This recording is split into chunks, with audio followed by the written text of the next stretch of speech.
আজকে হচ্ছে আমাদের সেনজেন নিয়ে সেনজেন অর্থাৎ হচ্ছে ইউরোপের কিছু কান্ট্রি নিয়ে আমরা কাজ করব কিভাবে ভিসা প্রসেসিং করতে হয় ইউরোপের। তো ইউরোপের ম্যাক্সিমাম কান্ট্রি একটা ইয়ের মধ্যে আছে যেটাকে আমরা সেনজেন বলি। অর্থাৎ সেনজেনের আওতাভুক্ত যেসব কান্ট্রি তাদেরকে একত্রে সেনজেন কান্ট্রি বলা হয়। আর এই কান্ট্রিগুলোর যে কোনো একটা কান্ট্রির ভিসা পেলেই বাকি কান্ট্রিতে আপনি ইজিলি অ্যাক্সেস নিতে পারবেন। অর্থাৎ একটা কান্ট্রির ভিসা থাকলে প্রত্যেকটি কান্ট্রিতে আপনি ভিজিট করতে পারবেন উইদাউট এভরি মানে আদার ভিসা, যেটা হচ্ছে মনে করেন আচ্ছা সরি সেটা হচ্ছে মনে করেন যে আমাদের বাংলাদেশের একটা ভিসা আছে, ইন্ডিয়ার ভিসা আছে। তো চাইলেই ইন্ডিয়ার ভিসা থাকলে যে বাংলাদেশে এন্ট্রি নিতে পারবে এমনটা না, বা বাংলাদেশের যদি কারো ভিসা থেকে থাকে সে চাইলে কিন্তু এই ভিসা দিয়ে ইন্ডিয়াতে এন্ট্রি নিতে পারবে না। প্রত্যেকটা কান্ট্রি আলাদা আলাদা ভিসার রুলস আছে, আলাদা আলাদা ডকুমেন্টেশন আছে। তো প্রত্যেকটা কান্ট্রির জন্য আলাদা আলাদা। অর্থাৎ আমাদের দেশের ভিসা পাইলেই যে আপনি সাপোজ ইন্ডিয়াতে চলে যেতে পারবেন এমনটা না। কিন্তু ইউরোপের বা যে সেনজেন ভুক্ত যে কান্ট্রি গুলা এদের সিস্টেমটা পুরাই ভিন্ন। ওরা নিজেদের মধ্যে একটা কোয়ালিশন তৈরি করছে, যে হচ্ছে আপনার সাপোজ ওরা যেই যতগুলা কান্ট্রি আছে, আমরা জানি যে 27টা কান্ট্রি এখন পর্যন্ত ইউরোপের 27টি দেশ তারা একসাথে সেনজেন ভুক্ত হয়েছে। আর ওই 27টা দেশের মধ্যে যে কোনো একটা দেশের আপনি ভিসা পেলেই বাকি কান্ট্রি গুলাতে আপনি ইজিলি ট্রাভেল করতে পারবেন। অর্থাৎ অন্যান্য কান্ট্রির জন্য আলাদা আলাদা ভিসার প্রয়োজন হবে না। এখন দেখেন, আমরা শুরুতে যদি বলি যে যারা দেশ বিদেশ ভ্রমণ করেন তাদের কাছে সেনজেন শব্দটি অনেক পরিচিত, অন্যরা হয়তো সেনজেন ভিসার নাম শুনে থাকবেন। আর হচ্ছে সেনজেন ভিসা কিন্তু একটু অন্য দেশের থেকে আলাদা, যেটা আমি বললাম। আপনি এক ভিসার মাধ্যমেই ইউরোপের 27টি দেশ ভ্রমণের সুযোগ পাবেন। আর একটা দেশ পাইলেই বাকি 26টা দেশ আপনি অনায়াসে ভ্রমণ করা যায়। আর এই জন্য কোনো আলাদা ভিসার প্রয়োজন হয় না। অর্থাৎ একটা ভিসা দিয়ে আপনি টোটাল 27টা দেশ আপনি কভার করতে পারবেন, ভিজিট করতে পারবেন। তো এখন দেখেন যে সেনজেনভুক্ত আসলে দেশের নামগুলা কি কি, কোন কোন দেশ সেনজেনের আওতাভুক্ত। এখানে একটা বিষয় আপনাদেরকে বলে রাখি, সেটা হচ্ছে ইউরোপিয়ান ইউনিয়নের যে কান্ট্রি গুলা, অর্থাৎ ইইউ ভুক্ত যে কান্ট্রি গুলা সবাই কিন্তু অলমোস্ট সেনজেন ভুক্ত। আবার ইউরোপিয়ান ইউনিয়নের বাহিরেও কিছু কান্ট্রি আছে যারা সেনজেন ভুক্ত। অর্থাৎ সেনজেনকে আমরা ইউরোপিয়ান ইউনিয়ন কান্ট্রি গুলা বলা চলবে না, কারণ ইউরোপিয়ান ইউনিয়নের বাহিরেও কিছু কান্ট্রি আছে যারা ইউরোপিয়ান ইউনিয়নের ভিতরে নাই বাট সেনজেন ভুক্ত। তো টোটাল আপনার এখন পর্যন্ত সর্বশেষ হচ্ছে ক্রোয়েশিয়া। ক্রোয়েশিয়া সর্বশেষ সেনজেনে যুক্ত হয়েছে। বাট এর আগ পর্যন্ত ছিল 26টা দেশ। ক্রোয়েশিয়া যখন যুক্ত হয়েছে সেনজেনের সাথে, তখন হয়েছে 27টা দেশ। এই 27টা দেশ কি কি দেখেন: অস্ট্রিয়া, অস্ট্রিয়া দেন হচ্ছে আইসল্যান্ড, দেন হচ্ছে তো যেটা বলতেছিলাম সেটা হচ্ছে সেনজেনভুক্ত দেশগুলো কি কি, সেটা হচ্ছে Austria, Iceland, Italy, Estonia, Greece, চেক Republic, Germany, Denmark, Netherland, Norway, Poland, Portugal, France, Finland, Belgium, Malta, Luxembourg, Latvia, Lithuania, then হচ্ছে Spain, Slovakia, Slovenia, Switzerland, Sweden, Hungary এবং সর্বশেষ হচ্ছে ক্রোয়েশিয়া। ক্রোয়েশিয়া ভেরি রিসেন্ট ওরা জয়েন করছে সেনজেনে। এখন দেখেন এখানে কিন্তু আহ রোমানিয়া, আমরা যারা বাংলাদেশে মোটামুটি ভিসা নিয়ে কাজ করি তারা অনেকে জানে যে রোমানিয়া, ইউরোপের রোমানিয়াতে প্রচুর লোকের একটা ডিমান্ড ছিল একটা সময়, হয়তো এখনো আছে। যদিও আমরা ওয়ার্ক ভিসা নিয়ে এখানে ওয়ার্কআউট করতেছি না, বাট আপনাদেরকে জানার উদ্দেশ্যে বলতেছি, সেটা হচ্ছে রোমানিয়া সেনজেন আওতাভুক্ত খুব রিসেন্ট হয়ে যাবে, কারণ ওরা অ্যাপ্লাই করে রাখছে। আমি যদি আপনাদেরকে একদম আপ টু ডেট ইনফরমেশন দেই, সেটা হচ্ছে সেনজেনের কান্ট্রি লিস্টটা।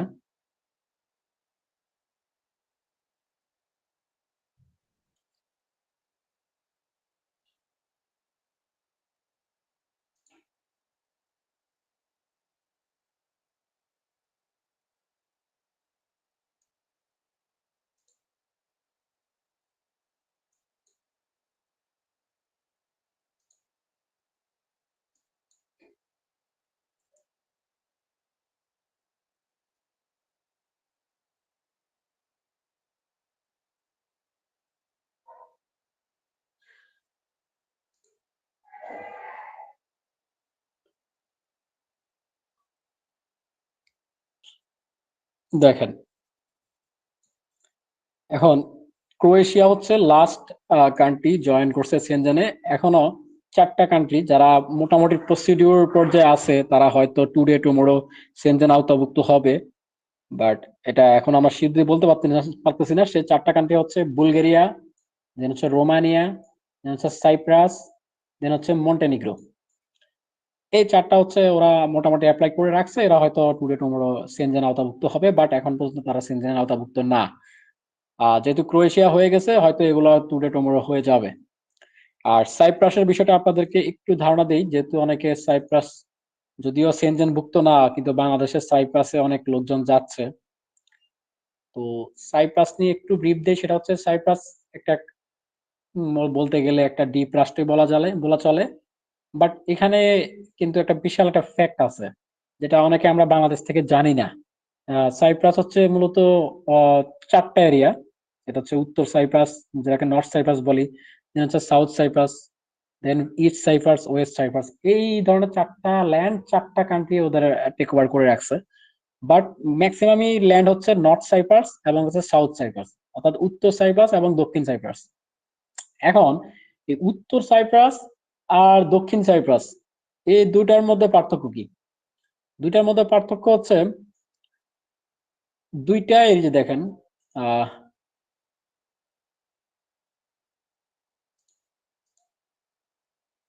এটা হচ্ছে টোটাল সাইপ্রাস। দেখেন, সাইপ্রাসের সাথে কিন্তু কোনো মূল ইউরোপের কোনো ভূখণ্ডের কোনো যোগাযোগ নাই। এটা সম্পূর্ণ একটা দ্বীপের মতো, চারিদিকে সমুদ্র। হ্যাঁ, চারিদিকে সাগর। হয়তো কাছাকাছি এই যে সিরিয়া, টার্কি কাছাকাছি, বাট এটা কিন্তু সম্পূর্ণ একদম দ্বীপ রাষ্ট্র। আর হচ্ছে এটার সাথে মূল ভূখণ্ডে, অর্থাৎ এশিয়া বলেন, আফ্রিকা বলেন বা ইউরোপ বলেন, কোনো ভূখণ্ডের সাথে এর ইয়ে নাই, স্থলভাগ বা স্থল সীমানা নাই, সম্পূর্ণ সাগরের মধ্যে। আর সাইপ্রাসের যে দুইটা পার্ট, এটা হচ্ছে দেখেন, একটা হচ্ছে এটাকে দক্ষিণ সাইপ্রাস বলে বা সাউথ সাইপ্রাস, আর এই পাশটা হচ্ছে উত্তর সাইপ্রাস। আমি যদি আপনাদেরকে আরেকটু ডিটেলস এটা শেয়ার করতে পারি। দেখেন,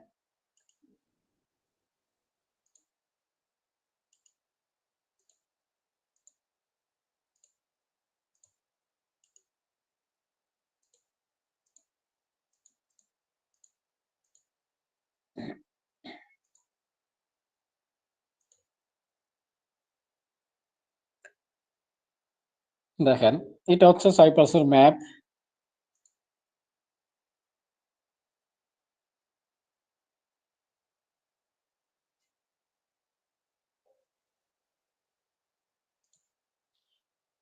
যেই ইয়েলো সাইন, যেটা ইয়েলো যে এরিয়াটা, এটা হচ্ছে দেখেন যে টেরিটরি কন্ট্রোল বাই গ্রিক সাইপ্রিয়টস, মানে হচ্ছে এই পার্টটা হচ্ছে ওরা গ্রিস কন্ট্রোল করে রাখে, অর্থাৎ গ্রিসের কন্ট্রোলে। মূলত সাইপ্রাস নিয়ে একটা সমস্যা অ্যারাইজ হয়েছিল একটা সময়, যার কারণে টার্কি এবং হচ্ছে আপনার গ্রিস, এই দুটো কান্ট্রি সাইপ্রাসকে দখল করার জন্য একটা ওয়ান কাইন্ড অফ ওয়ার হয়ে গেছে, যুদ্ধ বেঁধে দিছে আর কি। তো যুদ্ধে যেটা হয়েছে, টার্কিশরা অর্থাৎ তুরস্ক একটা পার্ট দখল করছে, আর একটা পার্ট দখল করছে হচ্ছে আহ কি বলে গ্রিস। তো গ্রিস যে পার্টটা দখল দখল করছে ওইটাকে বলা হয় সাউথ সাইপ্রাস, যেটা হচ্ছে এই যে ইয়েলোটা। আর মোটামুটি যে রেড সাইনের যেটা, এটা হচ্ছে আহ টার্কিশ অধিভুক্ত, অর্থাৎ তুরস্ক যেই কন্ট্রোল করে যে পার্টটা, এটা হচ্ছে তুরস্ক সাইপ্রাস, যেটাকে আমরা টার্কিশ সাইপ্রাস বলি বা নর্থ সাইপ্রাস বলি। তো বাংলাদেশে ম্যাক্সিমামই হচ্ছে মূলত নর্থ সাইপ্রাসে ভিসা দিয়ে মানুষকে নেয়। বাট এখানে অনেক ধরনের প্রতারণামূলক কাজও হয়, ওগুলো আপনারা মানে কি বলে খুব যাচাই বাছাই করে কাজ করবেন যাদের সাথেই করেন। তো জাস্ট আপনাদেরকে ধারণা দেওয়া যে সাইপ্রাস বলতে হচ্ছে দুইটা পার্ট, একটা হচ্ছে মেজর হচ্ছে, একটা হচ্ছে নর্থ সাইপ্রাস আর একটা হচ্ছে সাউথ সাইপ্রাস। সাউথ সাইপ্রাস হচ্ছে গ্রিসের কন্ট্রোলে এবং নর্থ সাইপ্রাস হচ্ছে টার্কিশের মানে তুরস্কর কন্ট্রোলে। আর দেখেন যে ইউএন এর গ্রিন জোন, এই দুইটা অঞ্চলের মধ্যে একটা গ্রিন জোন আছে। এই গ্রিন জোনটা হচ্ছে ইউএন গ্রিন জোন বলে, যেটাকে ইউনাইটেড নেশন গ্রিন জোন বলে, মানে জাতিসংঘের গ্রিন জোন। এই গ্রিন জোনটা হচ্ছে একটা বাফার এরিয়ার মতো, অর্থাৎ বর্ডার এরিয়া। এটা ইউএন কন্ট্রোল করে, কারণ যে কোনো সময় ঝামেলা বাঁচতে পারে। যেহেতু দুইটা কান্ট্রি, আমরা জানি যে তুরস্ক একটা স্বাধীন স্বাধীন রাষ্ট্র, গ্রিসও একটা স্বাধীন রাষ্ট্র। গ্রিস হচ্ছে ইউরোপিয়ান ইউনিয়নের অন্তর্ভুক্ত সেনজেন কান্ট্রি। তো তাদের একটা পাওয়ার আছে, তো যাতে করে দুই কান্ট্রি যাতে স্থল সীমানা নিয়ে যাতে ঝামেলা না করতে পারে, এই কারণে ইউনাইটেড নেশন করছে কি একটা বাফার জোন ক্রিয়েট করে দিয়েছে, যে গ্রিন জোন, তুমি এদিকে এই পাশে আসতে পারবা না, বা টার্কিকে বলে রাখছে যে তুমি এই পাশে আসতে পারবা না। এর বাইরেও দেখেন যে আরো দুইটা জোন আছে, যেটাকে বলা হয় ডেকেলিয়া ইউকে সোভেরিন বেস এন্ড হচ্ছে একপ্রোট্রি ইউকে সোভেরিন বেস। এই যে আপনার এই কালার আর এই কালার দিয়ে, এটা হচ্ছে আপনার মূলত ব্রিটিশরা, অর্থাৎ ব্রিটিশ গভর্নমেন্ট বা ব্রিটিশ যেটা আমরা বলি, ব্রিটিশরা কন্ট্রোল করে রাখছে। অর্থাৎ সাইপ্রাসে অনেকগুলা পার্ট। তো ম্যাক্সিমামই যারা বাংলাদেশ থেকে যায় এরা মূলত নর্থ সাইপ্রাসে যায়। নর্থ সাইপ্রাস হচ্ছে টার্কি সাইপ্রাস, সেখানেও মোটামুটি যারা যে যায় ওইখানকার জীবন মান মানে নট ব্যাড, আমি খারাপ বলবো না, ভালো একটা লাইফ স্টাইল মানুষ লিড করে। আবার আহ মিডল ইস্ট থেকে সাইপ্রাসটা বেটার হইতে পারে কাজের ক্ষেত্রে। অনেকে ইস্টার্ন ভিসায় যায়, ইস্টার্ন ভিসায় গিয়ে কাজ করে, এটা যার যার ইয়ে। বাট সাইপ্রাস কিন্তু ইউরোপিয়ান ইউনিয়ন বলেন বা সেনজেন বলেন কোনোটারই কিন্তু অন্তর্ভুক্ত না। সাইপ্রাসের লাইফস্টাইল একটু ভিন্ন, যেহেতু দ্বীপ রাষ্ট্র। আচ্ছা, আমরা সাইপ্রাস নিয়ে আর কথা না বাড়িয়ে আমরা আমাদের মূল আলোচনায় ফিরে আসি। দেন হচ্ছে সেনজেনের চুক্তি কত সালে হয়েছে দেখেন, 1985 সালে, অর্থাৎ 1985-এ লুক্সেমবার্গের একটা সেনজেন শহরে যে ইউরোপীয় দেশগুলো নিয়ে একটা চুক্তি স্বাক্ষর হয়। এখন এই সেনজেন নামক শহরে এই চুক্তিটা স্বাক্ষর হয়েছে বলেই এই চুক্তিটাকে বা এই টিটিটাকে সেনজেন টিটি বলে। আর এই কারণে এই বিষয়ের নামটা দেওয়া হয়েছে সেনজেন। মূলত সেনজেন একটা শহরের নাম, আর এটা হচ্ছে লুক্সেমবার্গে। লুক্সেমবার্গ একটা ইউরোপের একটা কান্ট্রি। লুক্সেমবার্গের সেনজেন শহরে এই চুক্তিটা সম্পাদিত হয়েছে। আচ্ছা, দেন হচ্ছে সেনজেনের অঞ্চলগুলো আমরা আলোচনা করছি যে মূলত এরা একটা একটা স্বাধীন একটা অঞ্চল, যে 27টা ইউরোপীয় দেশ, এই ইউরোপের দেশ নিয়ে আলাদা একটা অঞ্চল ক্রিয়েট করছে, অর্থাৎ যে কোনো একটা কান্ট্রির ভিসা পেলে সে এই পুরো অঞ্চলে ভিজিট করতে পারবে, অর্থাৎ ভ্রমণ করতে পারবে। আচ্ছা, দেন হচ্ছে দেখেন যে সেনজেন অঞ্চলের জনসংখ্যা প্রায় 42 কোটি, অর্থাৎ 42 crore। আয়তন হচ্ছে 43,12,099 বর্গ কিলোমিটার। আর প্রায় 17 লাখ মানুষ, প্রায় 17 lakhs মানুষ প্রতিদিন একটি অভ্যন্তরীণ ইউরোপীয় সীমান্ত পেরিয়ে কাজ করার জন্য অন্য দেশে যাতায়াত করে। অর্থাৎ এরা ইন্টার কান্ট্রি ভিজিট করে প্রায় 17 লাখ মানুষ। সাপোজ কেউ ফ্রান্স থেকে ইতালি যাচ্ছে, কেউ ইতালি থেকে ফ্রান্সে যাচ্ছে, বা ফ্রান্স থেকে জার্মানি যাচ্ছে, জার্মানি থেকে নেদারল্যান্ড যাচ্ছে। এই সেনজেন অঞ্চলে মানুষ কিন্তু 17 লাখ মানুষ কন্টিনিউ মুভ করতেছে পার ডে। অর্থাৎ যেহেতু একটা ওদের আহ, একই এরিয়া, সেনজেনে যে আপনার যে এলাকা, সেনজেন অঞ্চল যেটাকে বলে, সেনজেন অঞ্চল যেহেতু একই এলাকা, তো চাইলে এক কান্ট্রির লোক আর এক কান্ট্রিতে ভিজিট করতে পারে ইজিলি। আচ্ছা, তো দেন হচ্ছে আমরা কিছু ইনফরমেশন দিয়ে রাখছি যে আসলে কি পরিমাণ আমদানি রপ্তানি হয়, এটা আপনাদেরকে লেকচার শিট দিলে আপনারা এটা রিড আউট করে নেবেন। আচ্ছা, দেন হচ্ছে সেনজেন ভিসা মূলত কত দিনের জন্য দেয়, সেটা হচ্ছে দেখেন, সেনজেন দেশগুলোতে পর্যটন বা ট্যুরিজম যেটাকে বলে, পর্যটন কিংবা যে কোনো কাজে প্রত্যেক ব্যক্তি সর্বোচ্চ 90 দিন অবস্থান করতে পারে, যেটা হচ্ছে ভিসার ক্ষেত্রে। আর আহ, এক ভিসাতে 27টা দেশ বেড়ানো যায়। আর ভিসার মেয়াদ হচ্ছে 90 দিন। আর এই 90 দিনে ব্যবসা সংক্রান্ত বা হচ্ছে ট্যুরিজম বলেন, ভ্রমণ বলেন, আপনি ইউরোপে ঘুরে আসতে পারবেন 90 দিনের মধ্যে। আর বাংলাদেশি থেকে সেনজেন ভিসা নিয়ে সর্বোচ্চ 90 দিন ইউরোপে অবস্থান করতে পারবেন। আর এই ভিসার মেয়াদ হবে 6 মাস। 6 মাস নির্দিষ্ট মেয়াদে সেনজেন ভিসা ব্যবহার করে একাধিকবার সেনজেন এলাকায় প্রবেশ করা গেলেও কোনো অবস্থাতেই সর্বমোট 90 দিনের বেশি সেখানে অবস্থান করা যাবে না। অর্থাৎ 90 দিনের ভেতরে আপনাকে ব্যাক করে চলে আসতে হবে। আচ্ছা, যেভাবে ভিসা আবেদন করবেন, যেভাবে ভিসা আবেদনের আমাদের যে মূল যে প্রসিডিউর গুলো, এটা আমরা অলরেডি জানি, যেহেতু আমরা এই 8 নাম্বার ক্লাসে অলরেডি যে কি কি বিষয় লাগবে। সেটা হচ্ছে দেখেন, ভ্রমণের শেষ হওয়ার পরে অন্তত 6 মাস যাতে মেয়াদ থাকে পাসপোর্টের, অর্থাৎ আপনার মেয়াদ 6 মাস আরো আছে, ওই টাইমে আপনি পাসপোর্ট দিয়ে অ্যাপ্লাই করবেন। আর হচ্ছে 2 কপি পাসপোর্ট সাইজ ছবি থাকবে, ছবি লাগবে, আর ছবিতে আপনার ফুল ফেস আসবে। আর হচ্ছে কি কি আরো রিকোয়ারমেন্ট ছবির, আমরা একটা লিংক দিয়ে দিয়েছি আপনাদেরকে পিডিএফ এ, লিংকে ক্লিক করলে আরো ডিটেলস দেখে আসতে পারবেন। দেন হচ্ছে পাসপোর্টে ব্যক্তিগত তথ্যের পৃষ্ঠাগুলোর পরিষ্কার ফটোকপি সংযুক্ত করতে হবে, অর্থাৎ পাসপোর্টের যে পেজে আপনার নাম থাকবে, আপনার ডিটেলস, আপনার ইনফরমেশন, ওইটা একদম পরিষ্কার ফটোকপি সংযুক্ত করতে হবে। আরেকটা বিষয়, সেটা হচ্ছে প্রতিটি কাগজের মূল কপির সাথে একটি করে ফটোকপিও জমা দিতে হবে। অর্থাৎ আপনার যে মূল কপি থাকবে প্রত্যেকটা কপির সাথে আপনি একটা ফটোকপিও জমা নিবেন। আর কোনো ডকুমেন্ট বাংলা থাকলে, যেমন আমরা ট্রেড লাইসেন্স, বাংলাদেশে অনেক জায়গায় বাংলা হয়, ওইটা আপনি নোটারি করে দিবেন ইংরেজিতে, বা অনেক সময় জার্মান অনুবাদও করতে হয় জার্মানির ক্ষেত্রে। আর হচ্ছে ইম্পর্টেন্ট স্বাস্থ্য বীমা বা হেলথ ইন্স্যুরেন্স করতে হবে। দেন হচ্ছে ভ্রমণ ভিসার ক্ষেত্রে কি কি কাগজপত্র, সেটা হচ্ছে কোন কোন জায়গায় ভ্রমণ করবেন সেগুলোর বিস্তারিত তথ্য আমরা অলরেডি আপনাদেরকে লাস্ট ক্লাসে একটা ট্রাভেল প্ল্যান দিয়ে দিয়েছি।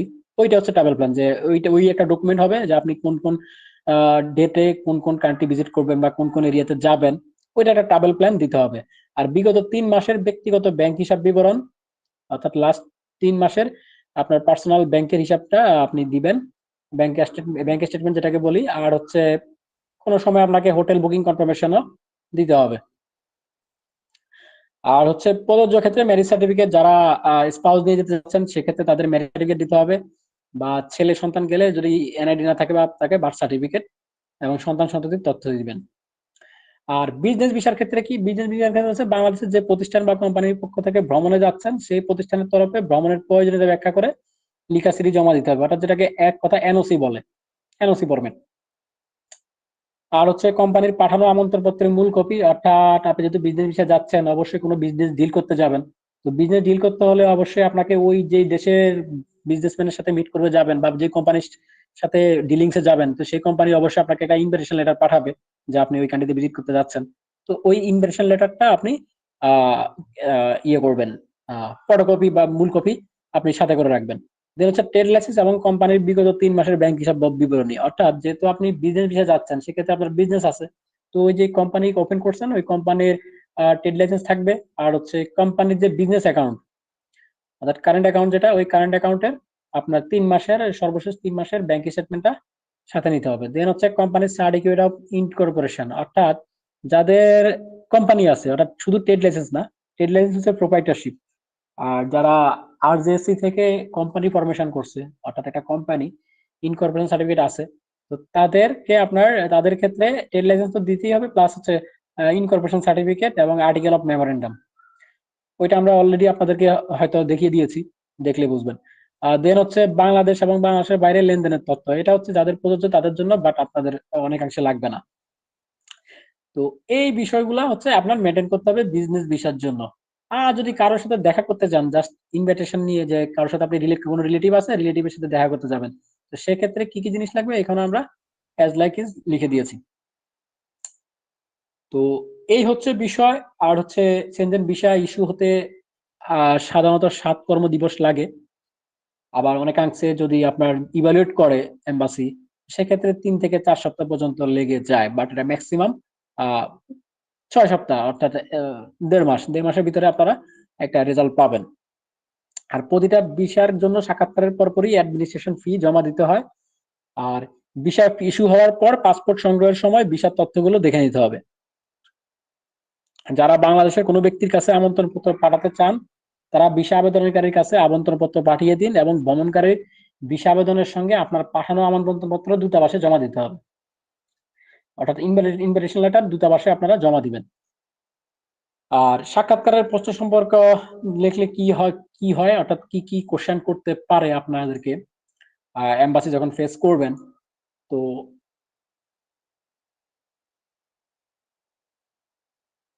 আচ্ছা, সামহাও এই লিঙ্কটা কাজ করতেছে না। আমরা এখানে কিছু কোশ্চেন দিয়েছিলাম যে সাধারণত কি ধরনের কোশ্চেন গুলা করে ওনারা। তো যে কোনো বিষয়, সেনজেনের বিষয়ে আমরা একটা ওয়েবসাইটের লিঙ্ক দিয়েছি আপনাদেরকে এখানে। এই এখানে এই সাইটটা ভিজিট করবেন, এই সাইটে যাবতীয় ইনফরমেশন জাস্ট রিড আউট করবেন, আশা করি ডিটেলস পেয়ে যাবেন। এছাড়াও আমরা প্রত্যেকটা ভিএফএস, বাংলাদেশের যে ইতালির ভিএফএস লিঙ্ক, দেন হচ্ছে জার্মানির ভিএফএস লিঙ্ক, ডেনমার্কের ভিএফএস লিঙ্ক, সুইডেনের ভিএফএস লিঙ্ক আমরা এখানে মার্ক করে দিয়েছি। আপনারা চাইলে এই ভিএফএস এ গিয়েই যাবতীয় বিষয় দেখতে পাবেন। এখন আমরা যদি ইতালিটা দেখি, দেখেন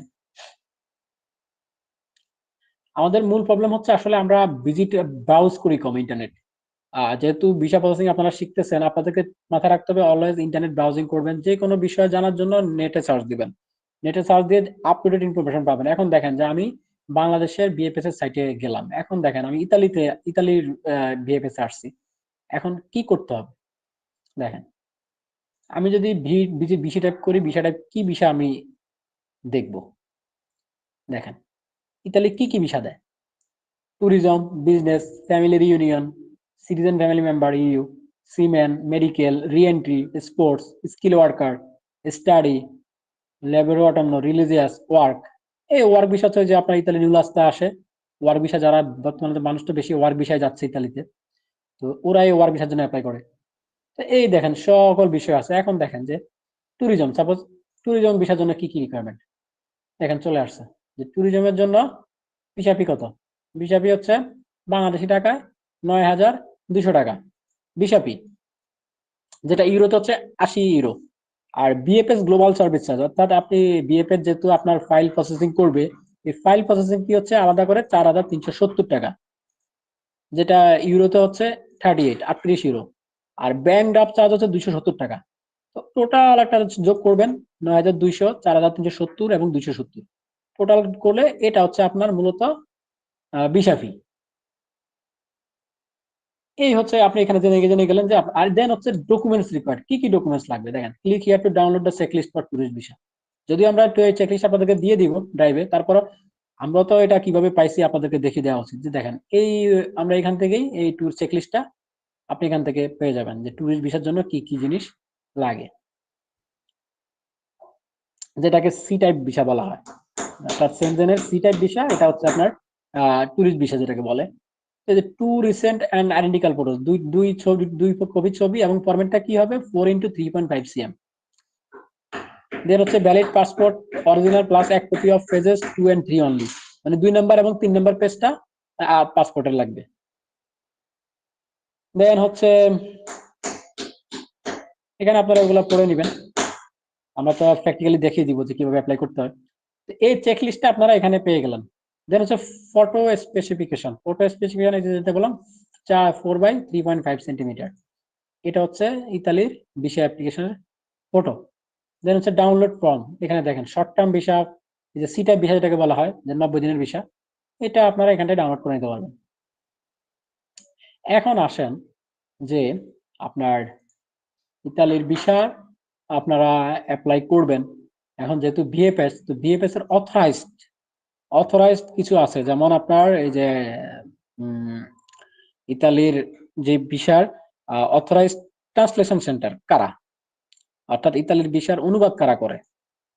আপনি যদি এখানে ক্লিক করেন, দেখেন এখানে আপনি ওদের অনুবাদকারী যে 3টা প্রতিষ্ঠান তাদের ডিটেলস পেয়ে গেলেন, যে tradushop.com, এদের অফিস কই, মধ্যবাড্ডায় লিঙ্ক রোড।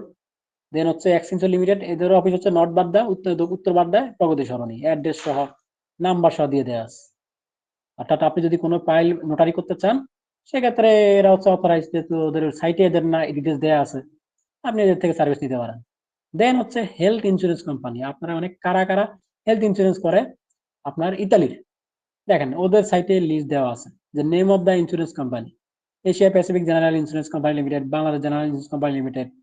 দেন হচ্ছে Delta Life, Dhaka Insurance, Eastern Insurance, Mercantile Insurance, Jiban Bima Corporation, total 20টা ইন্স্যুরেন্সের নাম দিয়ে দেওয়া হয়েছে।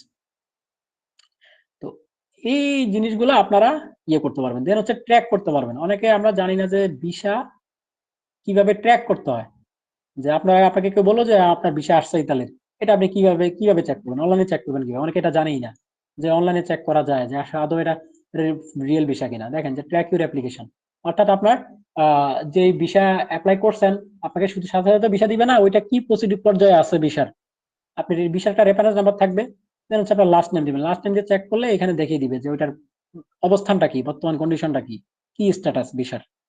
তো এই যাবতীয় খুঁটিনাটি বিষয়গুলো আপনাদের মাথায় রাখতে হবে, যেহেতু বিজনেস করেন বা জব করেন বা যেটাই করেন না কেন, বা নিজের জন্য অ্যাপ্লাই করেন না কেন, এই বিষয়গুলো আপনাদের প্র্যাকটিক্যাল নলেজ থাকতে হবে।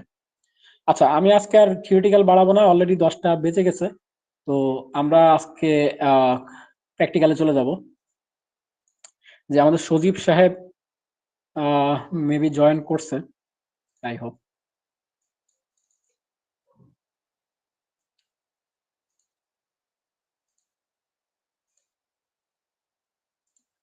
জি সজীব সাহেব আছেন তো না? জি জি। আচ্ছা, আমি তাহলে প্রেজেন্টিং আপনাকে কো হোস্ট করা হয়েছে, আপনি আপনার এন থেকে ইয়ে করেন। আহ, আপনার অন্য কোনো আইডি কে কোর্স করতে হবে ওয়াই? না না না। তাহলে ইয়ে করেন, শেয়ার করেন। হ্যাঁ, স্ক্রিন দেখা যাচ্ছে, ইগনোর করেন। হুম,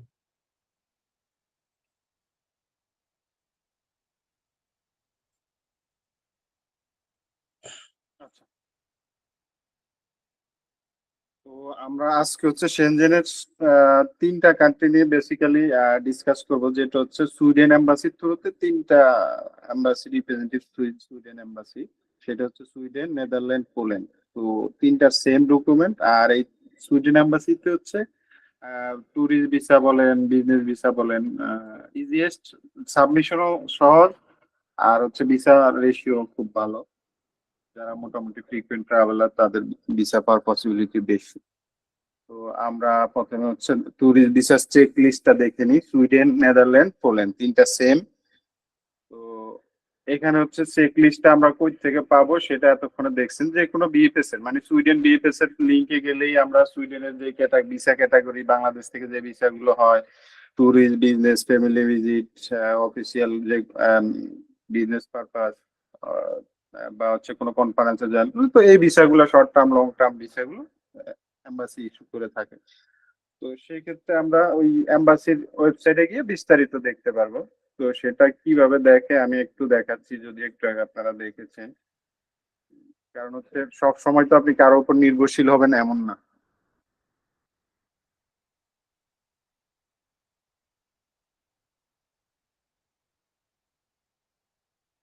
সুইডেন বিএফএস যদি লিখে আমরা সার্চ করি, সরাসরি সুইডেন বিএফএস এ বাংলাদেশে যে ঢাকার ইয়েটা আছে এটার লিঙ্কটা চলে আসতেছে।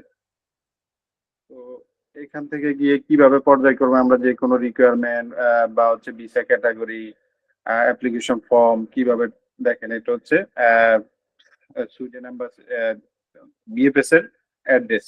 এটা হচ্ছে অনেকে চিনেন, গুলশান 2 নম্বর ডেল্টা টাওয়ারের 4 তলায়। হ্যাঁ, তো এখানে অনেকগুলা বিএফএস আছে, বাট আমরা তো জানতে হবে যে কোন বিএফএস এ গেলে বা হচ্ছে কোন সুইডেন এম্বাসির থ্রুতে গেলে কি করতে হবে, বা হচ্ছে আপনার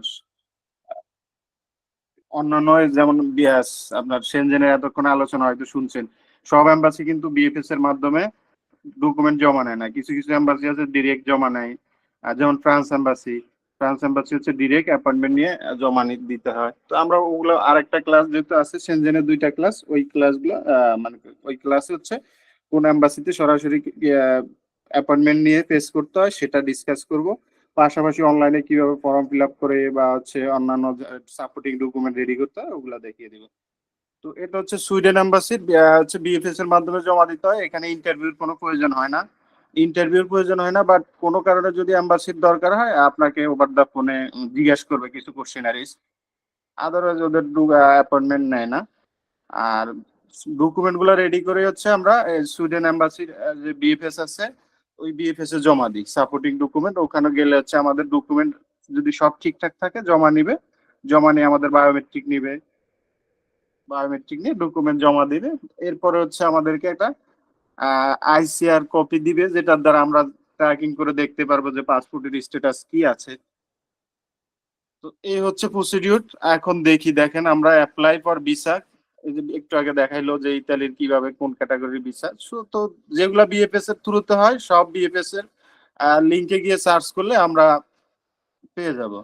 এটা কারোর উপর নির্ভরশীল হতে হবে না। হয়তো দেখা গেছে আমরা এখন চেক লিস্ট গুলা দিয়ে দিচ্ছি বা অ্যাপ্লিকেশন ফর্ম গুলা দিয়ে দিচ্ছি, তো এখন হয়তো আমাদের সাথে টাচে থাকার কারণে বা আমাদের কোর্স করার কারণে আপনি হয়তো জানেন যে এই ডকুমেন্ট লাগবে বা কিছু। এটা যে কোনো সময় চেঞ্জ হইতে পারে, আপডেট হইতে পারে। তো ওই আপডেট ইনফরমেশন গুলো না থাকলে তো আমাদের হবে না।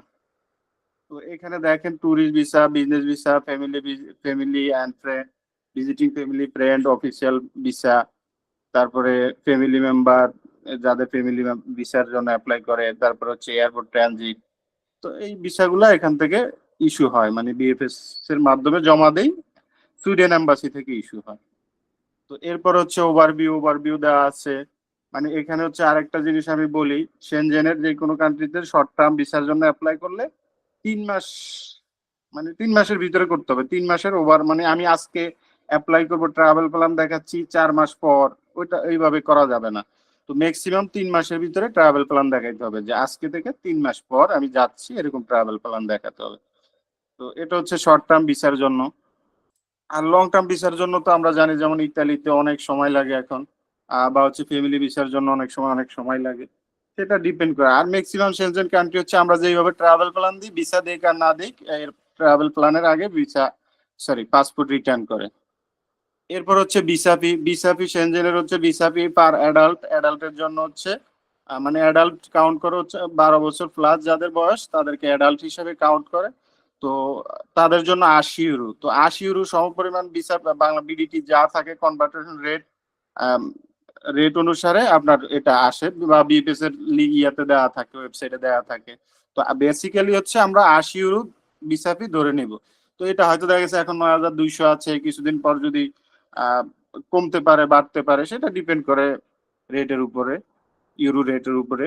এরপর হচ্ছে 6 থেকে 12 বছর যাদের বয়স, 6 থেকে 12 বছর হচ্ছে 50% ভিসা ফি, মানে অ্যাডাল্টের 50%, 40 ইউরো। 40 ইউরো সমপরিমাণ এখানে দেওয়া আছে 4600 টাকা। এরপরে হচ্ছে আপনার 0 থেকে 6 ইয়ার্স, এটা হচ্ছে কোনো ভিসা ফি লাগে না ইউরোর ক্ষেত্রে, মানে আপনার সেনজেনের ক্ষেত্রে। সবগুলো Shenzhen country almost same rules.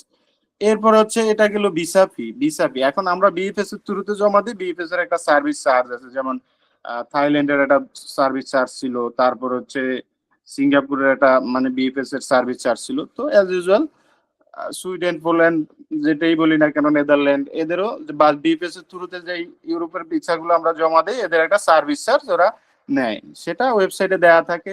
তো এদের সার্ভিস চার্জ হচ্ছে পার অ্যাপ্লিকেন্টের 1035 টাকা, প্লাস হচ্ছে আরো 230 টাকা আছে, এটা ব্যাংক ড্রাফট চার্জ যেটা বলে। তো total visa fee, service charge, আর হচ্ছে এখানে ওদের একটা ব্যাংক ড্রাফট চার্জ, এই তিনটা। তো এই তিনটা টোটাল করে যা হয় এটা আমাদেরকে পে করতে হবে যেদিন আমরা ডকুমেন্ট নিয়ে বায়োমেট্রিক দিব। আর পাশাপাশি হচ্ছে আরেকটা জিনিস, যদি বাচ্চাদের, যেমন আমরা বললাম 0 থেকে 6 কিন্তু ভিসা ফি লাগে না, বাট এই সার্ভিস চার্জটা সবার জন্য অ্যাপ্লিকেবল। 0 হোক আর হচ্ছে অ্যাডাল্ট হোক, সবার ক্ষেত্রে প্রযোজ্য, বা 6 থেকে 12 হোক, সবার ক্ষেত্রে প্রযোজ্য। এরপর হচ্ছে ডকুমেন্ট। ডকুমেন্ট কি, ট্যুরিস্ট ভিসার জন্য কি কি ডকুমেন্ট লাগে, সেই ডকুমেন্টের চেক লিস্ট দেওয়া আছে, এটা আপনাদেরকে ড্রাইভে দিয়ে দিবে। তো আপনারা দেখতেছেন তো কিভাবে মানে বের করি আমরা, খুঁজে খুঁজে খুঁজে খুঁজে কোন বিএফএস থেকে কিভাবে ডকুমেন্ট বের করব, বা কি ডকুমেন্ট দরকার হয়, বা হচ্ছে ভিসা অ্যাপ্লিকেশন ফি, ফি কত, তারপর হচ্ছে আপনার A to Z যা দরকার আমাদের সবই দেয়া আছে। তো আমরা যখন বিএফএস এ কোনো কারণে ফোন দিই, ওরা বলবে যে ওয়েবসাইট ভিজিট করো, বা হচ্ছে যখন কল সেন্টারে দিব অটো রেকর্ড করা থাকে, যে যে কোনো ইনফরমেশনের জন্য আমরা এখানে ব্রাউজ করতে পারি। তো আমরা ইন্টারনেট ব্রাউজ করি, হয়তো খুঁজে পাই না, সেই হিসাবে অনেক সময় আমরা বিএফএস এ ফোন দেই ইমার্জেন্সি, বা কোনো কোয়ারি থাকলে, যে কিছু স্পেসিফিক জানার জন্য, বা আমাদেরকে ক্লায়েন্ট কোয়ারি করে যে এটা একটু জানার দরকার, বা আমি জানি না, বিধায় বিএফএস এ ফোন দিই। তো ওয়েবসাইটে কিন্তু সবকিছু দেয়া আছে। এরপর হচ্ছে ফটো। ফটো হচ্ছে ইতালি ব্যতীত অন্যান্য যে সেনজেন কান্ট্রি গুলো আছে সবগুলোর সাইজ হচ্ছে 35x45। আমরা থাইল্যান্ডের জন্য আর হচ্ছে সিঙ্গাপুরের জন্য যে সাইজটা বলছি ওইটাই অন্যান্য দেশের জন্য। আর এই ছবিটা অবশ্যই 6 মাসের ভিতরে থাকতে হবে, 6 মাসের ওভার হয়ে গেলে, বা আমাদের হচ্ছে 6 মাস ওভার হয়ে গেলে তো কিন্তু এম্বাসি তো আর টের পাবে না। তো আমাদের প্রিভিয়াস কোনো ভিসাতে যদি 6 মাসের ভিতরে না থাকে, তাহলে ওইটা দিয়ে আমরা চালিয়ে দিতে পারি, কোনো সমস্যা হয় না। এরপর হচ্ছে প্রসেসিং টাইম। প্রসেসিং টাইম ওদের দেওয়া আছে 15 ক্যালেন্ডার ডে। তার মানে আমি যে ট্রাভেল প্ল্যান দিব, ওই ট্রাভেল প্ল্যানটা যেন 15 দিন পরে হয়। আর ম্যাক্সিমাম হচ্ছে 45 ক্যালেন্ডার ডে। আর এরপর হচ্ছে ভিসা অ্যাপ্লিকেশন ফর্ম, যেটা আমাদের একটা ভিসা, প্রত্যেক দেশের জন্য ভিসার জন্য একটা visa application form fill up করতে হয় এটা। তো এখন আমরা দেখি চেক লিস্ট। চেক লিস্টে কি কি ডকুমেন্ট আছে। প্রথমে দেওয়া আছে হচ্ছে অ্যাকনোলেজ দ্য ভিসা রেগুলেশন। তো আমি যখন ভিসার জন্য আমরা অ্যাপ্লাই করব, তো অবশ্যই আমরা তো ভিসা রেগুলেশন সম্পর্কে অবহিত আছি। তো এটা হচ্ছে একটা জাস্ট কন্ডিশন, যে এটা আমরা জানি বা এরপরে হচ্ছে আপনার 2 number, completed and sign application form. একটা অ্যাপ্লিকেশন সেনজেন ভিসার যে অ্যাপ্লিকেশন ফর্মটা আছে, এটার একটা নাম্বার আছে। তো এটা ফ্রি অফ কস্টে আমরা এখান থেকে ডাউনলোড করতে পারবো। দেখেন যে ভিসা অ্যাপ্লিকেশন ফর্ম,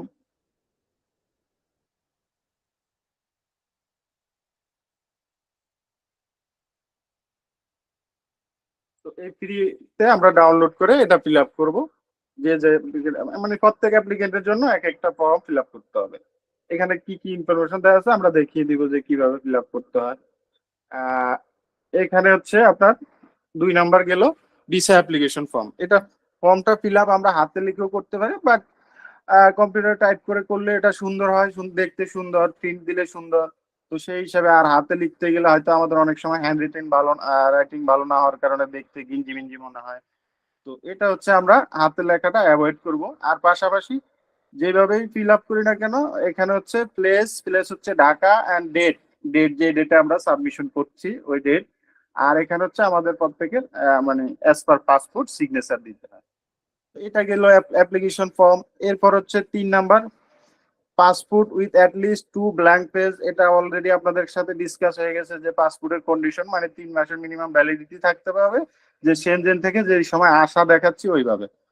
এরপর হচ্ছে 4 number, all previous passport, colour photocopy of bio page of recent passport and all Schengen visa. এখানে হচ্ছে আপনার পাসপোর্টের যে ইনফরমেশন পেজটা আছে এটার কালার ফটোকপি দিতে হবে। এরপরে হচ্ছে প্রিভিয়াস যদি সেনজেন ভিসা কারো থাকে ওগুলার ফটোকপি দিতে হবে। এরপরে হচ্ছে 5 নাম্বার হচ্ছে 1 পাসপোর্ট সাইজ কালার ফটোগ্রাফ। ইতালির জন্য যেমন আমরা দেখলাম যে 2টা ছবি লাগে, বাট হচ্ছে নেদারল্যান্ড, সুইডেন, পোল্যান্ড এগুলার জন্য হচ্ছে একটা ফটো ছবি লাগে। এটা অবশ্যই মানে সাইজটা আগেই বলছি যে 35-45 ফুল পেজ, যে কন্ডিশন দেয়া আছে 35-45 ছবির ওইটা। আর এটা তো আমরা ছবি তো আর নিজেরা করি না, স্টুডিওতে গেলে স্টুডিও যেভাবে দেয় 35-45 ওই সাইজই হবে। এরপর হচ্ছে কাভার লেটার। কাভার লেটারটা হচ্ছে ভিসায়, সুইডেনের ভিসা পাওয়ার ক্ষেত্রে একটা ইফেক্টিভ জিনিস। কাভার লেটারটা কিরকম হয় আমরা একটা ড্রাফট করা আছে, আমি এটা দিয়ে দিব। তো এই কাভার লেটারে হচ্ছে আমি কি পারপাসে যাচ্ছি, নিজের একটা ছোট্ট পরিচয়, মানে নিজের মানে যে জব করি বা হচ্ছে বিজনেস করলে বিজনেস, তো এটা মোটামুটি একটা পরিচয় বহন করে। আর পাশাপাশি যে আমাদের ট্যুর করব, মানে ট্যুর করব যে প্ল্যান আছে ওই প্ল্যানটা যেন এখানে মানে মোটামুটি একটা সারমর্ম ভিসা অফিসার দেখলে বুঝে যে না আমি আসলে জেনুইন ট্যুরিস্ট বা আসলে আমার উদ্দেশ্য ঠিক আছে। আর পাশাপাশি এখানে আমরা আরেকটু এডিশনাল এটাতে অ্যাড করে দিতে পারি যে কি কি ডকুমেন্ট আমরা অ্যাড করছি, মানে বেসিক কিছু ডকুমেন্ট আমরা অ্যাড করবো যে ওইটার একটা সামারি দিয়ে দিতে পারি। আর ভিসা রিকোয়েস্ট লেটার যেটা, এটা 2 পৃষ্ঠা, 3 পৃষ্ঠা, 10 পৃষ্ঠা, মানে মোটামুটি আপনার স্ট্যান্ডার্ড সাইজ করার জন্য যদি 2 পৃষ্ঠা হয় বা স্ট্যান্ডার্ড একটা লেটার লেখার জন্য 2 পৃষ্ঠা হয় কোনো সমস্যা নাই। অনেকে বলে যে ভিসা রিকোয়েস্ট লেটারটা 1 পৃষ্ঠা হয়, 1 পৃষ্ঠা যার কিছু বলার থাকে না তার 1 পৃষ্ঠাই হয়, বাট যার এডিশনাল কিছু বলার থাকে তার 2 পৃষ্ঠা হলেও কোনো সমস্যা নাই। বাট যৌক্তিক কথাবার্তা থাকতে হবে, অযৌক্তিক কোনো কথাবার্তা থাকলে তাহলে ভিসা অফিসার এংরি হবে, কারণ হচ্ছে এডিশনাল কিছু অ্যাড করতে গিয়ে কিন্তু খারাপ মানে উল্টাপাল্টা কিছু লিখলে হবে না। এরপরে হচ্ছে কাভার লেটার গেল। আমাদের হচ্ছে letter from present employer. Letter from present employer বলতে আমাদের যে অফিসে জব করি,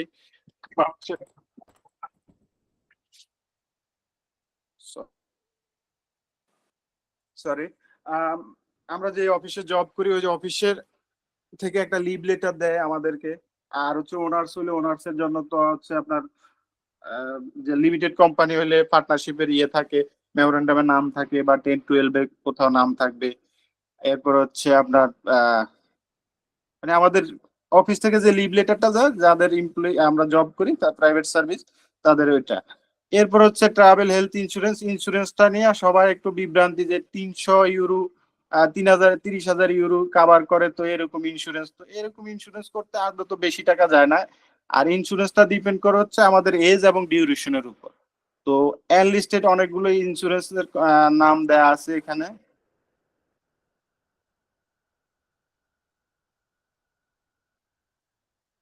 দেখেন এদের ব্যতীত আমরা যদি অন্য কোনো এজেন্সি থেকে বা অন্য কোনো ইন্স্যুরেন্স কোম্পানি থেকে ইন্স্যুরেন্স করি তাহলে এটা অ্যাকসেপ্টেবল না।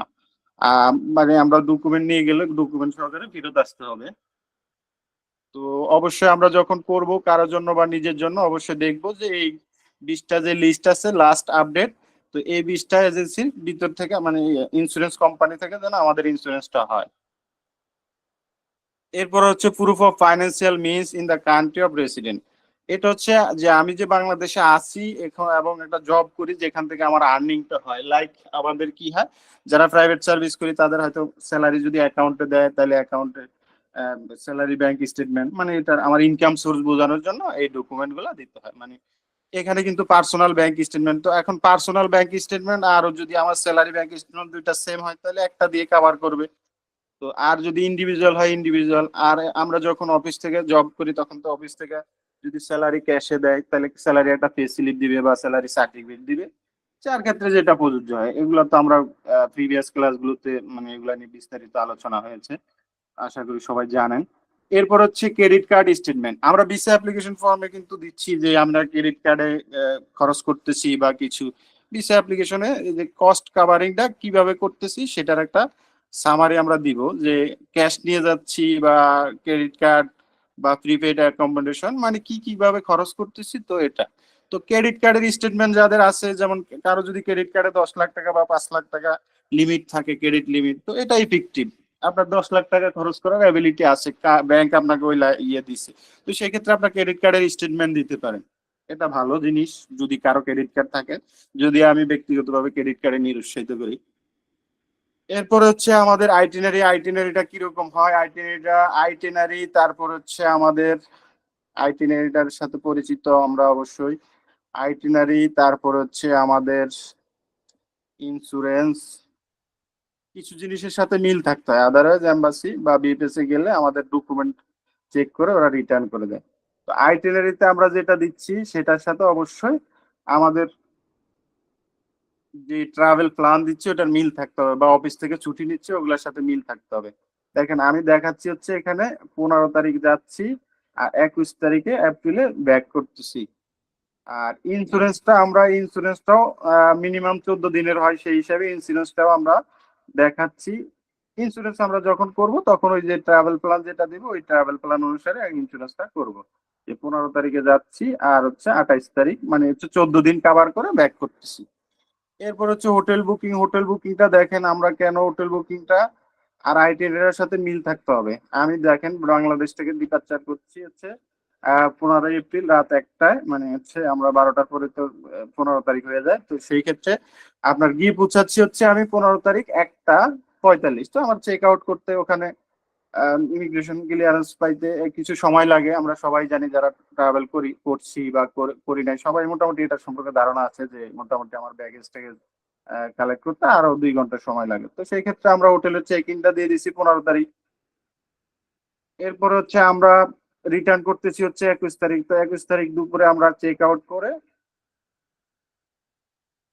ফ্লাইট ধরবো, এইভাবে ট্রাভেল প্ল্যানটা দিয়ে দিচ্ছি। পাশাপাশি আমরা ওই যে কানাডার ক্লাসে হচ্ছে দেখিয়ে দিয়েছি কিভাবে একটা সুন্দর ট্রাভেল প্ল্যান করা যায়। আর এই ট্রাভেল প্ল্যান গুলো আপনারা চাইলে ইউরোপের জন্য ট্রাভেল প্ল্যান করতে পারেন গুগল করে বিভিন্ন। প্রথমে আমরা বের করতে হবে যে সুইডেন যাব, সুইডেনে ইফেক্টিভ কি মানে দেখার মতো বা হচ্ছে ভিজিট প্লেস গুলা কি কি আছে যেগুলা মানুষ ভিজিট করতে যায়, তো এরকম প্লেস দেখাবো। তো ওই প্লেস গুলা দেখা মানে আমরা নিজেদের মতো করে বা হচ্ছে কারোকে যদি গাইড করি কাউকে, তো সেই নিজেদের মতো করে ট্রাভেল প্ল্যানটা সাজিয়ে দিব যে যাতে ইফেক্টিভ হয়। আবার গুগল থেকে কপি করা মানে পুরোপুরি কপি করে দিবে এমনও না। তাহলে আইটিনেটা মোটামুটি গেল। আইটিনেটে হচ্ছে আমাদের যে ভিসা রিকোয়েস্ট লেটারে যে ডিউরেশন দিচ্ছি পাশাপাশি অফিস থেকে যে লিভ লেটার দিচ্ছি ওটার সাথে সামঞ্জস্য থাকতে হবে। সামঞ্জস্য না থাকলে হয়তো দেখা গেছে বিএফএস আপনার ডকুমেন্ট অ্যাকসেপ্ট করে নিবে, বাট যখন এম্বাসিতে যাবে এম্বাসি দেখবে যে আপনার এখানে ট্রাভেল প্ল্যান দেখাচ্ছেন আপনার 15 থেকে 21 তারিখ এপ্রিলের। আর মানে এখানে দেখেন আরেকটু জিনিস খেয়াল করছেন কিনা দেখেন, 21 তারিখে ডিপার্চার করতেছি মানে বের হয়ে যাচ্ছি, তো বের হয়ে যে আসতেছি হচ্ছে 22 তারিখে। তো আমার ট্রাভেল অফিস থেকে যে লিভটা ওই লিভটা কি আমার 22 তারিখ পর্যন্ত নাকি আর একটু বেশি, তাহলে বেশি হইলে তো অবশ্যই ডিসি অফিসার দেখবে যে না আমার লিভের যে ডিউরেশনটা দিছে অফিস থেকে তো এর ভিতরে করতেছে, এটা ইফেক্টিভ। এরপর হচ্ছে আমাদের পার্সোনাল ব্যাংক স্টেটমেন্ট গেল। ব্যাংক স্টেটমেন্ট গুলো হচ্ছে 6 মাসের হবে। হ্যাঁ, ব্যাংক স্টেটমেন্ট 6 মাসের হবে। সুইডেন নেদারল্যান্ড পোল্যান্ডের জন্য 6 মান্থের লাস্ট 6 মান্থ বলতে আজকে থেকে লাস্ট 6 মান্থের হিসাব করে আমরা দিব। বা এই মাসটা বেশি হয়ে গেল মানে 16 দিন, আজকে যদি ব্যাংক স্টেটমেন্ট উইথড্র করি ফর এক্সাম্পল, তাহলে প্রিভিয়াস 6 মান্থ যেন থাকে এইভাবে। আর ব্যাংক স্টেটমেন্ট কত ভালো হবে বা কিভাবে মূল্যায়ন করে সেটা আমরা এর আগে বলছি। এরপরে ব্যাংক স্টেটমেন্টের পাশাপাশি আমাদের যদি আরো কোনো অ্যাসেট থাকে অ্যাসেট দিতে পারি, যেমন এফডিআর থাকতে পারে, তারপরে হচ্ছে অন্যান্য সঞ্চয়পত্র থাকতে পারে, তো এগুলা দিয়ে দিবে আমরা। এরপর অনেকে বলতে পারে যে অ্যাসেট ভ্যালুয়েশন দেওয়া যায় কিনা, অ্যাসেট ভ্যালুয়েশন চাইলে দিতে পারেন। আর অ্যাসেট ভ্যালুয়েশনটা ইফেক্টিভ কোনো কিছু না। আপনার যদি হচ্ছে অ্যাসেট ঠিক আছে দেখাবেন, যখন আপনার ব্যাংকে টাকা না থাকবে তো অ্যাসেট দেখায় তো কোনো লাভ হবে না। আপনার যদি 50 লাখ টাকার একটা এফডিআর থাকে বা 20 লাখ টাকার এফডিআর থাকে, তা এফডিআরটা ভিসা পাওয়ার ক্ষেত্রে ফার্স্ট ওয়ার্ল্ড কান্ট্রি প্রায়োরিটি দেয় এফডিআর যাদের আছে। এরপর হচ্ছে document related to civil status. Civil status দেখানোর জন্য আমাদের ম্যারেজ সার্টিফিকেট যেটা আছে ওটা দিতে হবে। ম্যারেজ সার্টিফিকেটটা কেন দিব? আমরা কানাডা ক্লাসও দেখলাম যে ম্যারেজ সার্টিফিকেটটা আহ হচ্ছে আমরা ইন্টেনশনালি যে বাংলাদেশে ব্যাক করতেছি এটার একটা প্রুফ। হ্যাঁ, তো বাংলাদেশে ব্যাক করব যে আমার স্পাউস আছে বা বাচ্চা কাচ্চা আছে। এরপর হচ্ছে চাইলে বাচ্চা কাচ্চাদের বার্থ সার্টিফিকেটও দিয়ে দিতে পারেন, যাতে এম্বাসি দেখলে বুঝলো যে না আমার ফ্যামিলি আছে, যে এই ফ্যামিলি রেখে তাহলে আমি ওখানে গিয়ে ট্যাক্সি চালাবো না বা থেকে যাব না। এরপর হচ্ছে এটা মাইনরদের ক্ষেত্রে যখন মাইনররা অ্যাপ্লাই করবে। এরপর হচ্ছে ই visit family or friend. Family or friend যদি আমরা ভিজিট করি সেই ক্ষেত্রে ফ্যামিলি ফ্রেন্ডরা আমাদেরকে ইনভাইটেশন লেটার দিবে অবশ্যই। পাশাপাশি যদি ফ্যামিলি মেম্বার্স হয়, যেমন আমার ভাই থাকে, তাহলে ভাইয়ের সাথে আমার সম্পর্ক প্রুভ করার জন্য কি দিবে? ওর পাসপোর্টের ইনফরমেশন পেজ দিবে, পাশাপাশি ওর বার্থ সার্টিফিকেট দিবে, যাতে ওর বাবা মা আর আমার বাবা মার আইডেন্টি সেম মিন করে, এরকম মানে এই ডকুমেন্ট গুলা দিবে। এরপর হচ্ছে হোটেল কনফার্মেশন। হোটেল কনফার্মেশনটা আমরা দেখিয়ে দিচ্ছি। হোটেল কনফার্মেশনটা আমরা ফ্রি অফ কস্টে বিভিন্ন, যেমন booking.com, আগোডা, তারপরে এরকম অনেকগুলো সাইট আছে যেখান থেকে আমরা free of cost live booking রাখতে পারি। যে বুকিংটা দিচ্ছি আমরা ওটা ক্যান্সেলেশন পলিসি। দেখেন আমি যে বুকিংটা আপনাদেরকে দেখাচ্ছি, এই বুকিংটা হচ্ছে আমার লাইভ থাকবে 11 এপ্রিল পর্যন্ত। এখন 11 এপ্রিল পর্যন্ত যদি লাইভ থাকে, তো কোনো কারণে আমি কার্ড দিয়ে করছি, যদি আমি ভিসা না পাই, মানে যে কোনো কারণে ভিসা না পেলে কিন্তু আমি এটা ক্যান্সেল করে দিতে পারবো। আর পাশাপাশি এই বুকিংটা আমার লাইভ থাকবে 11 তারিখ পর্যন্ত, এটা লাইভ থাকবে। আর আমি যদি এটা পে করি, হয়তো আমার এটা এই হোটেলে গিয়ে থাকলাম বা থাকলাম না, সেটা ডিপেন্ড করে আমার ভিসা পাওয়ার উপর। তো আমরা এরকম লাইভ বুকিং রেখে দিতে। অনেকে বলে যে ফেক হোটেল বুকিং। ফেক বলতে কিছু নাই, এটা লাইভ বুকিং বলে। মানে ফেক বলতে কিছু নাই, লাইভ বুকিং। বুকিংটা যখন আমরা এম্বাসিতে দিব, কোনো কারণে যদি এম্বাসি সার্ভে করে, যেমন আমরা বিজনেস ভিসা করি, বিজনেস ভিসার ক্ষেত্রে অনেক সময় এম্বাসি সার্চ করে যাদের পাসপোর্ট স্ট্যাটাস একটু মানে নর্মাল বা দুই একটা কান্ট্রি ভিজিট করছে, তো এদের ক্ষেত্রে এগুলো সার্ভে করে যে আমি যে হোটেলটা দিচ্ছি বা অ্যাপ্লিকেন্ট যে হোটেলটা দিচ্ছি ওই হোটেলটা লাইভ আছে কিনা। তো না থাকলে আবার এম্বাসি থেকে মেইল করে যে আপনার হোটেল যেটা দিচ্ছেন ওটা ক্যান্সেল হয়ে গেছে, বা মানে মেক শিওর করেন যে হোটেলে এটা কিনা, বা অন্য কোনো হোটেল হলে অন্য কোনো হোটেল দেন। এরকম যাদেরকে ভিসা দেয় তাদেরকে মেইল করে।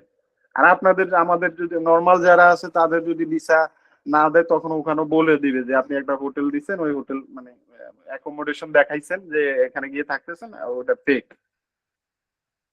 এরপর হচ্ছে if employee by a company in the Bangladesh certified employee mention. এখানে হচ্ছে অফিস থেকে আমাদের একটা মানে লেটার দিবে, লিভ লেটার। এখানে মানে এটা কন্ডিশন পুরোপুরি দেওয়া আছে যে কি কি থাকবে, একটা কোম্পানি লেটার হেডপ্যাডে দিবে। তো এখানে হচ্ছে আমাদের নেম, পজিশন, তারপর হচ্ছে স্যালারি, লাভ লাভ লাভ, মানে একটা স্মার্ট বলে কি বলে স্ট্যান্ডার্ড স্ট্যান্ডার্ড যে ইয়ে আছে আপনার আমাদের লিভ লেটার, ওইটা যেন থাকে। এখন অনেকে বলতে পারেন যে 16 নাম্বার আর হচ্ছে কি বলে,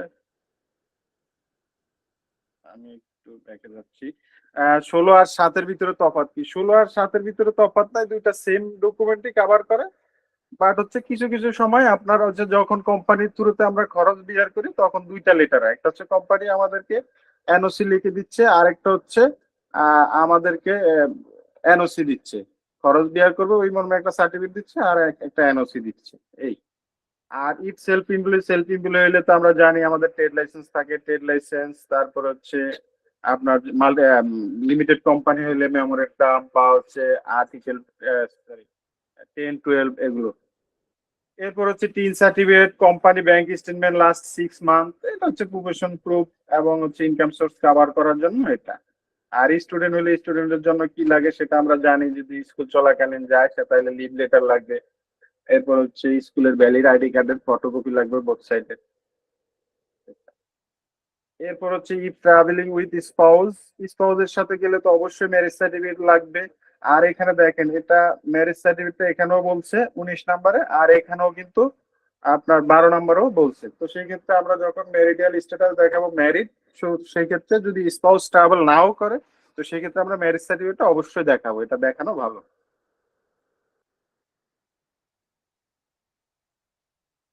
এরপরে হচ্ছে ফ্যামিলি মেম্বার যদি কেউ থাকে, ফ্যামিলি মেম্বারদের ডিটেলস। এরপর হচ্ছে নন বাংলাদেশিদের জন্য, এটা আমাদের বাংলাদেশিদের জন্য অ্যাপ্লিকেবল না। তো এই গেল ডকুমেন্ট। এখন আমরা দেখি একটা অ্যাপ্লিকেশন ফর্ম কিভাবে ফিল আপ করে বা কি কি ইনফরমেশন দিতে হয়। তো অ্যাপ্লিকেশন ফর্মটা আমাদের দেখেন ফ্রেশ যে অ্যাপ্লিকেশন ফর্মটা ওইটা কিরকম হয়, আর পাশাপাশি আমরা যেটা ফিল আপ করছি এটা কিরকম হয় দেখেন। এটা হচ্ছে একদম ব্ল্যাঙ্ক। হুম। আর এটা আমরা বলছি যে আমরা হাতে লিখে না লিখে এই কম্পিউটারে টাইপ করে লিখে দিব। তো এখন দেখেন সারনেম প্রথম হচ্ছে সারনেম অ্যাজ পার পাসপোর্ট যা আছে, সারনেম এট বার্থ, বার্থ থেকে সারনেম কি, তো এখানে যার নাম দিয়েছি তার নাম, সারনেম অ্যাজ পার পাসপোর্ট দুইটা দিয়ে দিচ্ছি। এরপর হচ্ছে first name as per passport, এগুলো অ্যাজ পার পাসপোর্ট যা যা ইনফরমেশন আছে এটা তো আমরা এতদিনে অভ্যস্ত হয়ে গেছি যে অ্যাজ পার পাসপোর্ট। এরপর place of sorry date of birth, 4 number option, date of birth as per passport, place of birth as per passport, country of nationality Bangladeshi as per পাসপোর্টে হয়, কান্ট্রি অফ বার্থ বাংলাদেশ। এরপর হচ্ছে male female যেটা হয় এটা। এরপর হচ্ছে ম্যারিটাল স্ট্যাটাস, সিঙ্গেল হলে সিঙ্গেল, ম্যারিড হলে ম্যারিড। তো আমরা যখন এখানে দেখেন ক্লিক করবো, ক্লিক করলে কিন্তু এখানে নিয়ে নিবে মেল, ম্যারিড।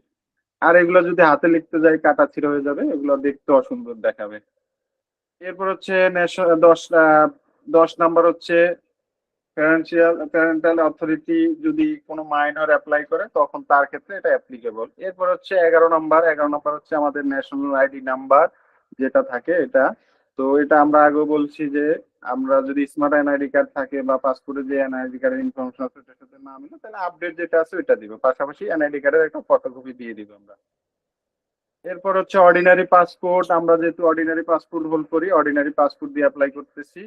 ডিপ্লোম্যাটিক পাসপোর্ট হলে ডিপ্লোমারে, আদার্স যদি কোনো অপশন থাকে আমি যার জন্য করছি সেটা হলো মানে ওই অন্য কোনো পাসপোর্ট দিয়ে অ্যাপ্লাই করলে সেটা আলাদা হিসাব। তো আমরা রেগুলার যারা করি অর্ডিনারি পাসপোর্ট, আমাদের পাসপোর্ট টাইপই হচ্ছে অর্ডিনারি পাসপোর্ট। এরপর হচ্ছে নাম্বার অফ ট্রাভেল ডকুমেন্ট, এখানে হচ্ছে আমাদের পাসপোর্ট নাম্বার যেটা থাকে 9 ডিজিটের এটা।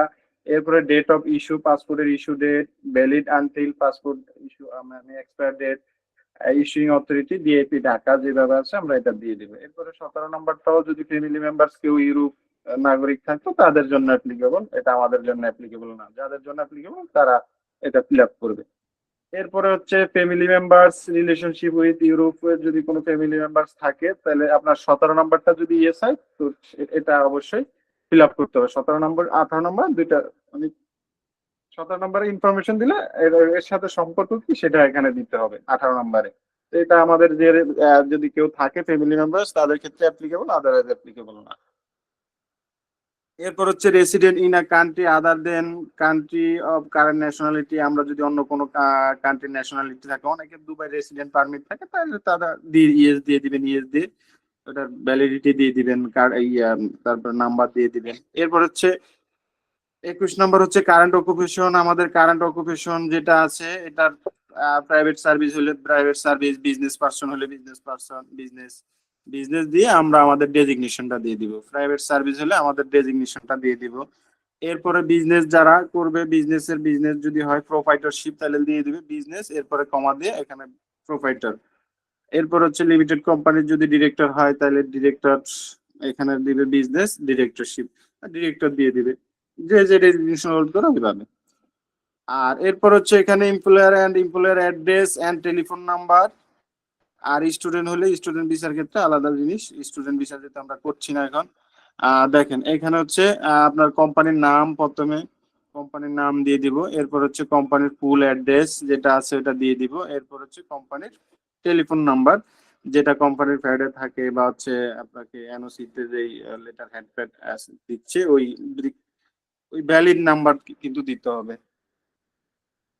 এরপর হচ্ছে পারপাস অফ জার্নি। জার্নিতে আমরা হচ্ছে আগে বলছি যে ট্যুরিস্ট ভিসার জন্য আমরা অ্যাপ্লাই করতেছি, তাহলে ট্যুরিস্ট এখানে ক্লিক করে দিলাম। আর এরপর হচ্ছে বিজনেস যদি হয় বিজনেস, ফ্যামিলি ভিজিট হলে যে যেভাবে একাধিক অ্যাক্টিভিটিস এর জন্য কেউ ট্রাভেল করতে পারেন, তো একাধিক হলে একাধিক দিয়ে দিব। এরপর হচ্ছে 23 গেল, 24 নাম্বার। 24 নাম্বার হচ্ছে additional information on purpose of stay. আমরা এখানে দিয়ে দিলাম tourism, recreation and sightseeing দেখার জন্য আমরা যাচ্ছি। এরপর হচ্ছে 25 নাম্বার, member stay of main destination. Main destination হচ্ছে আমরা যেহেতু সুইডেনের জন্য অ্যাপ্লাই করতেছি, সুইডেনের এরকম। এরপর হচ্ছে member state of first entry. এখানে কিন্তু মজার একটা জিনিস আমরা বলি, এখানে অনেকে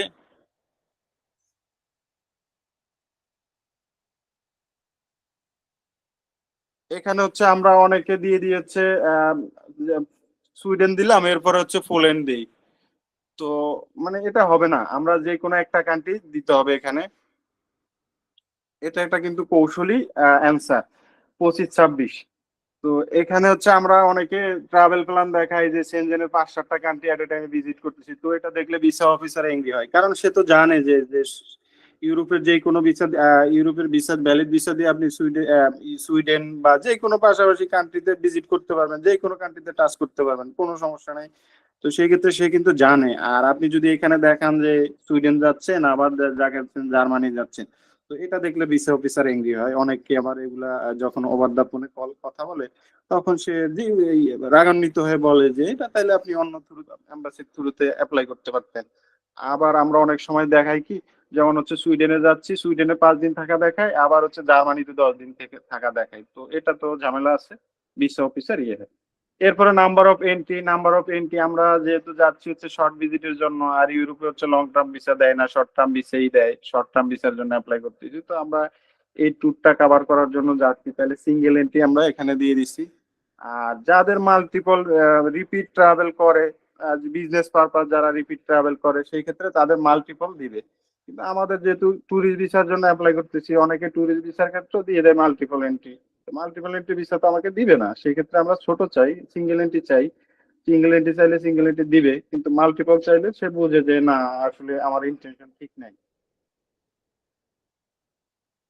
এরপর হচ্ছে আমার ইন্টারনেট ডে, কবে আমরা ট্রাভেল করতেছি সেটা আমাদের অ্যাজ পার যে আমাদের ভিসা, মানে যে ডকুমেন্ট গুলো সাজাচ্ছি যেভাবে 15 এপ্রিল ওইভাবে আমরা এখানে দিয়ে দিচ্ছি।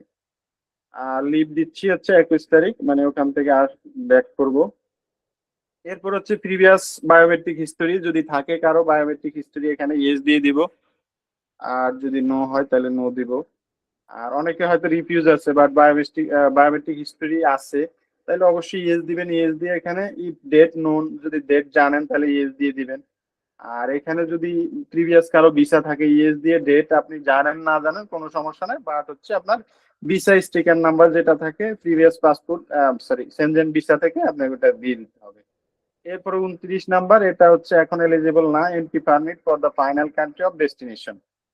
এটা মানে আমাদের ক্ষেত্রে এলিজিবল না। এক সময় এলিজিবল, মানে প্রয়োজন ছিল, এটা এখন দরকার হয় না। এটা স্কিপ, মানে অপশনাল একটা অপশন। বা হচ্ছে আমরা যখন ট্রানজিট ভিসার জন্য অ্যাপ্লাই করবো, সেই ক্ষেত্রে এটা মানে দরকার আছে। মানে অনেকে ট্রানজিটের জন্য হচ্ছে আপনার সেনজেনের ভিসার অ্যাপ্লাই করে, এরকম হইতে পারে। এরপরে হচ্ছে surname and past name of the inviting person in the member of state. আমরা যেহেতু আমরা কোনো ইনভাইটেশন আমাদেরকে কেউ পাঠাচ্ছে না, আমরা as a tourist, fresh tourist হিসাবে অ্যাপ্লাই করতেছি, সেই ক্ষেত্রে আমাদেরকে যদি কেউ ইনভাইটেশন পাঠায় সেটা আলাদা জিনিস। ইনভাইটেশন যেহেতু পাঠাচ্ছে না, সেই ক্ষেত্রে আমরা কি দিব, ইফ নট অ্যাপ্লিকেবল, মানে আমাদেরকে বলছে যদি নট অ্যাপ্লিকেবল হয়, কেউ ইনভাইটেশন না করে, তাহলে নেম অফ হোটেল যেখানে গিয়ে আমরা থাকবো। তো আমরা যে হোটেলটা এখানে বুকিং দেখাচ্ছি ওই হোটেলের ডিটেলসটা এখানে দিয়ে দিচ্ছি। ওই হোটেলের ডিটেলস কি কি দিতে হবে, প্রথমে হচ্ছে হোটেলের নেম, এরপর হচ্ছে হোটেলের অ্যাড্রেস, হোটেলের মেইল অ্যাড্রেস।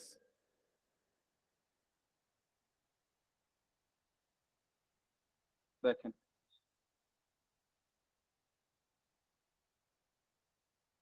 হোটেলের নাম দিলাম, এখানে হোটেলের ফুল যে অ্যাড্রেস আছে এই অ্যাড্রেস দিয়ে দিছি। এরপর হচ্ছে হোটেলের মেইল অ্যাড্রেস, হোটেলের মেইল অ্যাড্রেস হোটেলের ওয়েবসাইটে গেলে আমরা পেয়ে যাব। এরপর হচ্ছে টেলিফোন নাম্বার, ফোন নাম্বার এখানে দেওয়া থাকবে হোটেলের।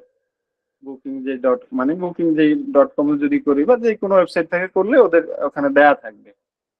এরপর হচ্ছে আপনার হচ্ছে name and address of inviting company. এখন আমাদের যখন বিজনেস পারপাস আমরা ট্রাভেল করব সেই ক্ষেত্রে এটা মানে প্রযোজ্য।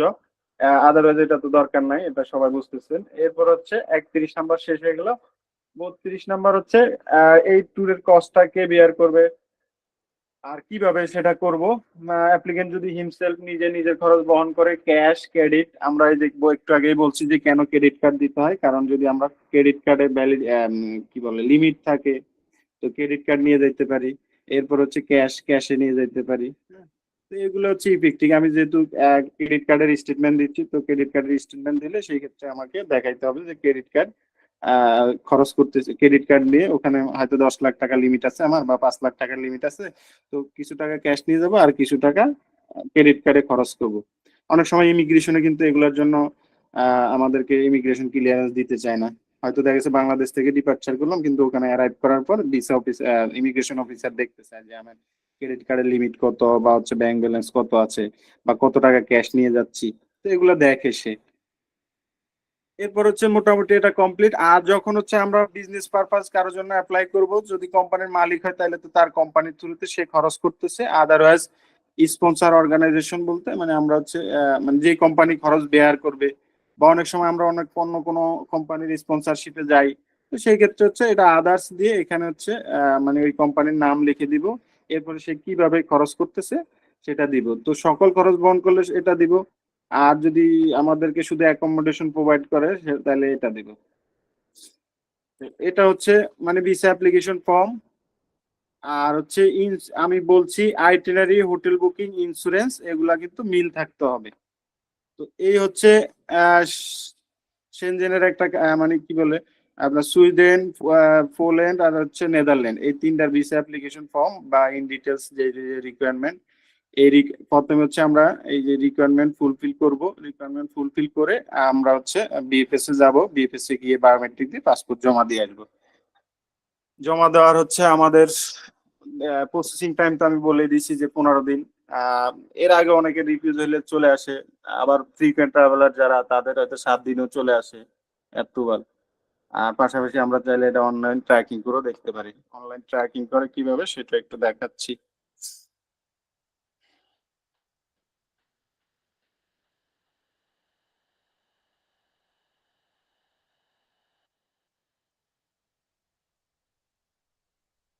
জি, আমরা যখন কোনো ডকুমেন্ট জমা দিব, জমা দেওয়ার পরে হচ্ছে এরকম একটা মানে আমাদেরকে ট্র্যাকিং নাম্বার বা আইসিআর কপি দেয় মানে বিএফএস থেকে। তো ওই বিএফএস যে রেফারেন্স নাম্বারটা থাকে, ওই রেফারেন্স নাম্বার আর হচ্ছে আমাদের যে অ্যাপ্লিকেন্টের ডেট অফ বার্থ দিলে এখানে আমরা এটা স্ট্যাটাস চেক করতে পারবো।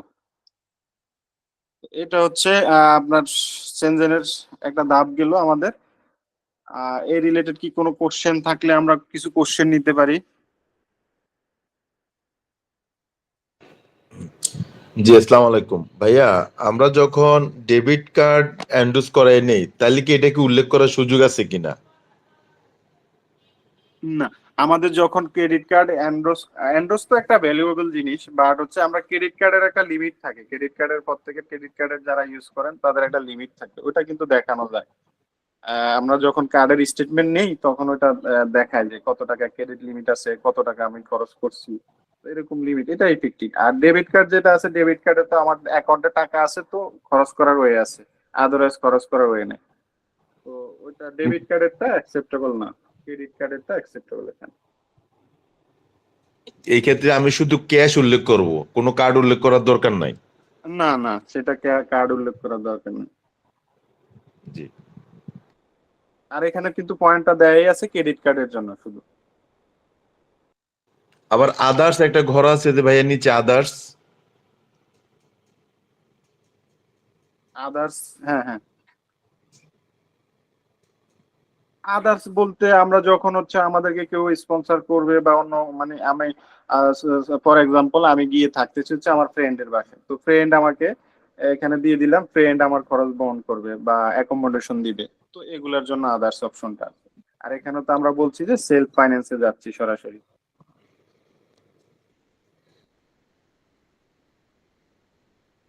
জি, এরপরে কেউ কোশ্চেন করবেন প্লিজ।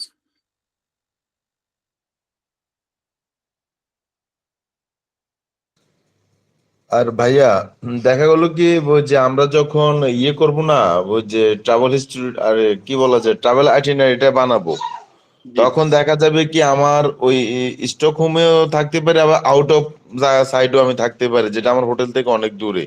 এখন আমি তো হোটেল বুকিং একটা দেখাইলাম, এই ক্ষেত্রে কোনো সমস্যা হবে কিনা?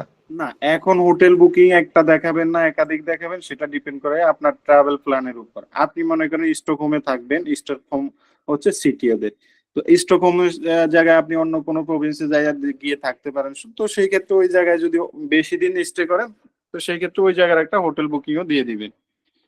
ফর এক্সাম্পল আমরা তো এখানে শর্ট একটা ট্রাভেল প্ল্যান দেখাইছি, আপনি 10 দিনের ট্রাভেল প্ল্যান দেখাইলেন, 10 দিনের ট্রাভেল প্ল্যানে আপনার একাধিক জায়গা ভিজিট করা দেখাইতে পারেন। স্ট্যান্ডার্ড কতদিন উল্লেখ করলে সুবিধা? সরি সরি মানে স্ট্যান্ডার্ড কতদিন আমি উল্লেখ করলে সুবিধা হবে? যে এখানে 10 দিন বলছেন, বা কেউ 1 সপ্তাহ, বা কতদিন দেখাইলে মোটামুটি এটা একটা একজন স্ট্যান্ডার্ড ট্রাভেলার? এটা ডিপেন্ড করে হচ্ছে মানে সরি, স্ট্যান্ডার্ড ট্রাভেলার বলতে আমাদের মোটামুটি যারা বলছি এর আগের ক্লাসগুলোতে যে আমরা বছরে নির্দিষ্ট একটা টাইমে ট্রাভেল করি, তো তারা হচ্ছে স্ট্যান্ডার্ড ট্রাভেলার ইয়ে হয়। আর পাশাপাশি আপনার ফাইন্যান্সিয়াল এলিজিবিলিটি না থাকলে তো সেনজেন আপনাকে ভিসা দিবে না। পাশাপাশি কিছু জিনিস এক্সট্রাঅর্ডিনারি, আপনার ভিসা রিকোয়েস্ট লেটার, পাশাপাশি একটা যে ট্রাভেল প্ল্যান দিচ্ছেন পরিকল্পিত। এখন ওরা জানে যে ট্রাভেল প্ল্যানটা আমরা হয়তো গুগল করে দিই, কিন্তু ওই গুগল করে না দেওয়ার চাইতে আপনার পরিকল্পিত একটা ট্রাভেল প্ল্যান আপনার মতো করে দেন। আপনি 5টা প্লেস দেন যে 5 দিনে 5টা প্লেস ভিজিট করবো, আর আপনি যাওয়ার পরে তো আপনার মতো করে ভিজিট করতে পারবেন, সেটা সমস্যা না। সজীব আর ভাই, ভাই আমি যদি সিঙ্গেল এন্ট্রিতে ইন করি, তাহলে কি আমি অন্য কোনো দেশে ইন করতে পারবো কিনা? হ্যাঁ হ্যাঁ, আপনি সেনজেনের যে কোনো কান্ট্রিতে এন্ট্রি করে অন্য কোনো কান্ট্রি দিয়েও বের হইতে পারবেন, কোনো সমস্যা নেই। বুঝছি। আচ্ছা ভাইয়া, আমার একটা প্রশ্ন ছিল ভাইয়া, একটা প্রশ্ন ছিল ভাইয়া। জি জি জি বলেন, সুইডেন শুনছি। সুইডেন, পোল্যান্ড, নেদারল্যান্ড বাদে অন্য কোন কান্ট্রির ক্ষেত্রে মানে সেখানে মানে কি মানে বাংলাদেশের যে ভিএফএস আছে, সেনজেনের যে কোনো একটা কান্ট্রিতে আমি যদি ভিজিট করতে যাই, আসলে এই ভিএফএস কি জমা দিব নাকি সেক্ষেত্রে যদি যে এম্বাসি গুলো ইন্ডিয়াতে আছে সেগুলোতে জমা দিতে হবে? না, এখন বলছি আমি কি, আমাদের যেমন ফ্রান্স এম্বাসি হচ্ছে এম্বাসিতে জমা দিতে হয়, তারপরে সুইজারল্যান্ড এম্বাসি হচ্ছে সুইজারল্যান্ড এম্বাসিতে সরাসরি অ্যাপয়েন্টমেন্ট নিয়ে জমা দিতে হয়। জার্মান এম্বাসি ছিল কিন্তু ওরা বিএফএস কে এখন দিয়ে দিছে, তো জি। ওইটা যেগুলো এম্বাসি ফেস করতে হয় তাহলে এম্বাসির থ্রুতে জমা দিতে হবে। আর আদারওয়াইজ আচ্ছা। যেগুলো আছে বিএফএস এর থ্রুতে, বিএফএস এর থ্রুতে জমা দিতে হবে, এম্বাসিতে জমা দেওয়া যাবে না। সজীব মানে ভাই, যেই আমার একটা কান্ট্রি কোশ্চেন যেভাবে ছিল। রুলস আছে ওইভাবেই। হ্যালো জি সজীব ভাই, জি শুনছি, বলেন। আচ্ছা, আমার একটা প্রশ্ন ছিল, সেটা হলো এনওসি আর ফরওয়ার্ডিং লেটার দুইটা কি সেম জিনিস নাকি দুইটা আলাদা আলাদা? না না না, এনওসি হচ্ছে আপনাকে অফিস থেকে দিবে, প্রাইভেট সার্ভিস আমরা যারা করি তো তাদেরকে অফিস থেকে দিবে, আর এটা তো অবশ্যই আমাদের লিভ মেনশন করে দিবে, তারপর হচ্ছে আমাদের ডেজিগনেশন যেটা হোল্ড করি সেটা দিবে, পাশাপাশি আমাদের স্যালারিটাও দিতে পারে, স্যালারির জন্য তো আলাদা পেপার দিবে, তো এগুলা দিতে হবে। আর ফরওয়ার্ডিং লেটার যেটা কোম্পানি যখন খরচ বহন করবে তখন সেটাকে আমরা ফরওয়ার্ডিং বলি। আর হচ্ছে আর ভিসা রিকোয়েস্ট লেটার হচ্ছে আমরা যখন নিজেদের জন্য একটা ভিসার জন্য ভিসা অফিসারের কাছে রিকোয়েস্ট করি, যেটা আমি দেখাইলাম একটু আগেই, আমরা যে মানে এটা হচ্ছে আমি পার্সোনালি দিচ্ছি ভিসা অফিসারকে, আর এই লেটারটা যখন আমাদেরকে কোনো কোম্পানি বেয়ার করবে দেখাবে তখন এটা ফরওয়ার্ডিং লেটার হয়ে যায়। আচ্ছা, এটা গেল। আর একটা হলো, যখন আমরা ট্রাভেল আইটিনারি দেই, ওখানে যে এয়ার টিকিটটা দেবো আমরা, সেই এয়ার টিকিটটার পিএনআর তো ভ্যালিড থাকতে হবে না, তাই না? কেন আমরা না একটা না না, পিএনআরটা আমরা বলতে পারি যে আপনার পিএনআর এর হচ্ছে 6 ডিজিট থাকলে হবে, এখানে এয়ারলাইন্স পিএনআর 6 ডিজিটের থাকবে। আর এরপর হচ্ছে আপনার এখানে যেই জিডিএস এ করি আমরা, জিডিএস এর পিএনআর 6টা মানে 6টা ডিজিট থাকতে হবে, তাইলে এটা ইফেক্টিভ। এখানে যে দেখেন আমরা পাসপোর্ট নাম্বার স্কিপ করে গেছি, পাসপোর্ট নাম্বার তো লাগে না, আপনার নাম থাকলে হবে। আর ট্রাভেল প্ল্যান যেটা দেখাচ্ছেন ডিপারচার অ্যারাইভেল ডিপারচার মানে আপনার ট্রাভেল প্ল্যানের সাথে যেন মিল থাকে। না, আমি যেই জন্য প্রশ্ন করলাম যে আমি রাশিয়ার একাধিক ট্যুরিস্ট ভিসা করছি, ওই একটাই আমার জিডিএস থেকে টিকিট করা ছিল। আমি যখন ট্রাভেল প্ল্যান করতাম তখন দেখে নিতাম ওই ডেটে ওই এয়ারলাইন্সের ফ্লাইট নাম্বারটা কি, কোন এগুলো ফ্লাইটটা আছে, হ্যাঁ হ্যাঁ দেখে ওইটার সাথে অ্যাডজাস্ট করে ওইটা দিয়ে দিতাম। এটাই তো হ্যাঁ রাইট হ্যাঁ, ওয়ে নাকি? এটা তো ভালো, এটা হচ্ছে জিডিএস মিস ইউজ করা, আপনার ইয়ে হইলো যে জিডিএস মিস ইউজ করতেছি না। জি জি, ওইটা দেখে আমি ট্রাভেল ওই এয়ারলাইন্সটা, ওদের ফ্লাইট নাম্বার কত, এয়ারলাইন্স কোন এয়ারলাইন্স আছে এটা দেখে ওইটা বসা দিয়ে ওইটা দিয়ে করতাম। আর এই এটা আপনি আমাদের যেহেতু আপনার জিডিএস এর ইউজ করার অ্যাবিলিটি আছে, সবাই তার এটা বুঝবে না, হয়তো যারা জি, জি। অ্যাপ্লাই করবে তারা কোনো কোম্পানি থেকে নিয়ে নেবে, সরি ট্রাভেল এজেন্সি থেকে নিয়ে নেবে। আর এই যে ফরওয়ার্ডিং লেটার বা এই যে ট্রাভেল আইটেনারি এগুলোর এই আজকের ক্লাসের এগুলো তো আমরা ডকগুলো তো পাবো হ্যাঁ নাকি? এগুলা এগুলা সব দিয়ে দিব। আইটিনারি, হোটেল বুকিং এর যে ড্রাফট, ইন্স্যুরেন্সের যে ড্রাফট আছে। ইন্স্যুরেন্সে আরেকটা জিনিস আমি বলি, ইন্স্যুরেন্সে দেখবেন হচ্ছে আমাদের ফুল নেম থাকতে হবে, তারপর হচ্ছে ফোন নাম্বার ম্যান্ডেটরি না, পাসপোর্ট নাম্বার, এরপর হচ্ছে আমরা যে ডেটের ট্রাভেল প্ল্যান দেখাচ্ছি ওই ট্রাভেল প্ল্যান আমি একটু আগে আলোচনা করছি, এগুলা যেন মিল থাকে। হ্যাঁ, আদারওয়াইজ ইন্স্যুরেন্স অ্যাকসেপ্ট করবে না। আর ইন্স্যুরেন্সের হচ্ছে অরিজিনাল এবং ফটোকপি দুইটাই নিয়ে যেতে হবে। আর বেসিক্যালি ইন্স্যুরেন্স হলো থেকে তিনটে জিনিস ম্যান্ডেটরি, তাই তো? ওইখানে যে পাসপোর্ট নাম্বার আর পাসপোর্ট হোল্ডারের নেম আর হলো ট্রাভেল প্ল্যান, এই তিনটা জিনিস তো একদম হ্যাঁ হ্যাঁ, থাকতে এরপর হচ্ছে ডেট অফ বার্থ। আচ্ছা। এটা ইন্স্যুরেন্স যাদের হ্যালো কাছ থেকে করবেন ওরা এটা করে দেয়, ওটা সমস্যা না। তারপরে আমাদের আমি ভাইয়া যে আমি যে প্রবলেমটা, যেমন গত বছর আমি এক ভদ্রলোকের জন্য আপনারা পোল্যান্ডের প্রশ্ন জন্য করেন। দিল্লি থেকে জমা দিয়ে দিলাম। ওই পাস ইন্স্যুরেন্স কোম্পানি কি করছে, এক জায়গা হবে 96, উনি ওইখানে সব থেকে 69 দিয়ে দিচ্ছে। তো ভিসাটা রিফিউজ করছিল, বাট আমরা বুঝতে পারছিলাম না কি জন্য। পরে দেখলাম যে আমাদের এই ডকুমেন্টের সমস্যার জন্য, পরে ওইটা চেঞ্জ করে দেওয়ার কারণে আবার ভিসা হয়েছে ওই সেম পারমিট দিয়ে যায়। আচ্ছা আচ্ছা। হ্যাঁ ভাইয়া, এই যে ট্রাভেল আইটিনারি গুলা, যেটা ফ্লাইট আইটিনারি যেটাকে বলি, ওইটা তো আমরা যখন ওই যে কোনো ট্রাভেল এজেন্সিতে করাই আনি, এটা তো দেখা যায় কি 3 ঘন্টা বা 4 ঘন্টা ভ্যালিড থাকে। হ্যাঁ, এটা এখন তো এটা লাইভ তো রাখা দরকার নাই, হোটেলটা লাইভ রাখতে হবে, আমাদের হোটেলটা আচ্ছা লাইভ ভাইয়া, রাখতে এটা হবে। এটা যদি আমরা ফটোশপে এডিট করে দেই তাহলে কি হবে কিনা? একটু আগে যে এক ভাই বললো যে আমরা এটা করি কি, ওই যে আপনার যেই ফ্লাইট যেদিন যাচ্ছে, মনে করেন 21 তারিখে যদি এমিরেটস এয়ারলাইন্সের এই ফ্লাইট গুলো না থাকে, তো সেই ক্ষেত্রে তো আপনার এটা ফেক মনে হবে, যে আপনি জানেনই না ফ্লাইট কোনটা বা নিজে তৈরি করে দিছেন। তো এই যে যে ট্রাভেল প্ল্যানটা আমি মনে করেন এটা বানাই দিই, যে বা যেভাবে দিই, জি এই ফ্লাইট গুলো ঠিক থাকলো, ফ্লাইট এবং ফ্লাইট নাম্বার, হ্যাঁ এগুলো ঠিক থাকতে হবে। মনে করেন কোনো কারণে ভিসা অফিসার জানলো, মনে করেন ভিসা অফিসার তার বাংলাদেশি কেউ না, জি সুইডেনের একজন ভিসা অফিসারে দেখলো এই পেপারটা, তো সে তো জানে রেগুলার ট্রাভেল করে যে এই ফ্লাইট তো এমিরেটস এ অপারেট করে না, তো সে অনলাইনে ক্রস চেক করে, তখন দেখলো যে এই ফ্লাইট নাই, তখন তো এটা ভুয়া হিসেবে প্রমাণিত হলো। ভাইয়া, পিএনআর নাম্বারটা তো কোনো সমস্যা না, ওটা 6 ডিজিটে থাকলো, না এটা না, তো কোনো সমস্যা নাই। হ্যাঁ পিএনআর আপনি আপনার মনে করে দেন, পিএনআর এ কোনো সমস্যা নাই, বাট হচ্ছে ওই ফ্লাইট ওই টাইমে ওই দিনে থাকলে হবে। জি জি, বুঝছি ভাই।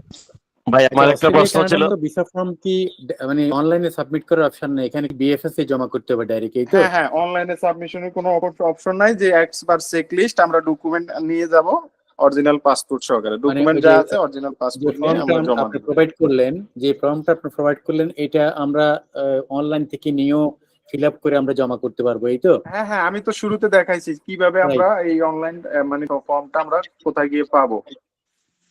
আসসালামু আলাইকুম আচ্ছা, সাকিব আরেকটা ভাই। বিষয় হলো যে জি জি লাইভ ভাইয়া। লাইভ হোটেল বুকিং ডকুমেন্ট সম্পর্কে যেটা ডকুমেন্ট বললেন, রিলেটেড একটা কথা ছিল, কারণ ইউকে একজন একজন যে কোনো একজন বলেন, কারণ রিপিট করতেছে কথা। ইউকে এমবাসিতে অনেক সময় দেখা যায় যে আমরা এ4 সাইজের পেপার ছাড়া যদি আমরা কোনো ডকুমেন্টস দেই, সেটা ওরা অ্যাকসেপ্ট করে না। এই টাইপের কোনো কিছু বাইন্ডিংস আছে কিনা? কারণ না, অনেক সময় যে দেখা যায় কোনো এম্বাসি, আরেকটা জিনিস মজার জিনিস বলি, যে কোনো এম্বাসিতে আমরা যখন কোনো ডকুমেন্ট দিব তখন হচ্ছে লিগ্যাল সাইজ অ্যাভয়েড করব, A4 সাইজে দেওয়ার মানে চেষ্টা করব। এটা প্রত্যেকটা এম্বাসির জন্য, প্রত্যেকটা এম্বাসির জন্য প্রত্যেকটা ডকুমেন্ট A4 সাইজে দেওয়ার চেষ্টা করব। এখন A4 সাইজে দিতে গেলে হয় কি, অনেক সময় আমাদের যেমন ম্যারেজ সার্টিফিকেট বা নিকানামা যেটা আছে, আমরা ওটা A4 সাইজের চাইতে বড় হয়ে যায়। তো সেই ক্ষেত্রে আমাদের যেটা আছে ওটাকে A4 সাইজ করে নিব, মানে লিগ্যাল থাকলো A4 সাইজ করে তারপরে দিব। এরপরে সাবমিট করতে হবে। জি ভাই, হ্যাঁ। Thank you. আচ্ছা লাইভ সুজিব ভাই, বুকিং আমরা এর তো ক্ষেত্রে কি এই টাকা চায় তিনটা না, টাকা কান্ট্রির রিকোয়েস্ট? ভিসা সুইডিশ এম্বাসিতেই জমা দিব, তাই না? বিএফএস এ। সুইডেন, হ্যাঁ বিএফএস এ, বিএফএস তো এর সেই থ্রুতে ক্ষেত্রে কি জমা দেব। আমাদের ফর্ম ফিল আপ করার পর অ্যাপয়েন্টমেন্ট ডেট নিতে হবে না ওখানে, নাকি ডিরেক্ট গিয়ে না জমা না দেবো? না, কোনো অ্যাপয়েন্টমেন্ট লাগে না, সুইডেন বিএফএস এ আজকের আপডেট পর্যন্ত কোনো ওদের অ্যাপয়েন্টমেন্ট লাগে না। এটা তো ওই যে ওই যে মধ্যবাড্ডা হোসেন মার্কেটে যেখানে ওই এইটাই তো নাকি? না না না, এই ওইটা অ্যাড্রেস হচ্ছে জার্মান বিএফএস, ওইটা হচ্ছে সরি সরি, জার্মান এটা হলো বিএফএস। ডেল্টা টাওয়ারে যে ডেল্টা টাওয়ার, কানাডার। ডেল্টা টাওয়ার, জি জি, কানাডা ভাই ফিনল্যান্ডের জন্য রাইট। ফিনল্যান্ডের জন্য কোথায় জমা দিতে হয়? আমি যদি ইন্ডিয়া জমা দিই।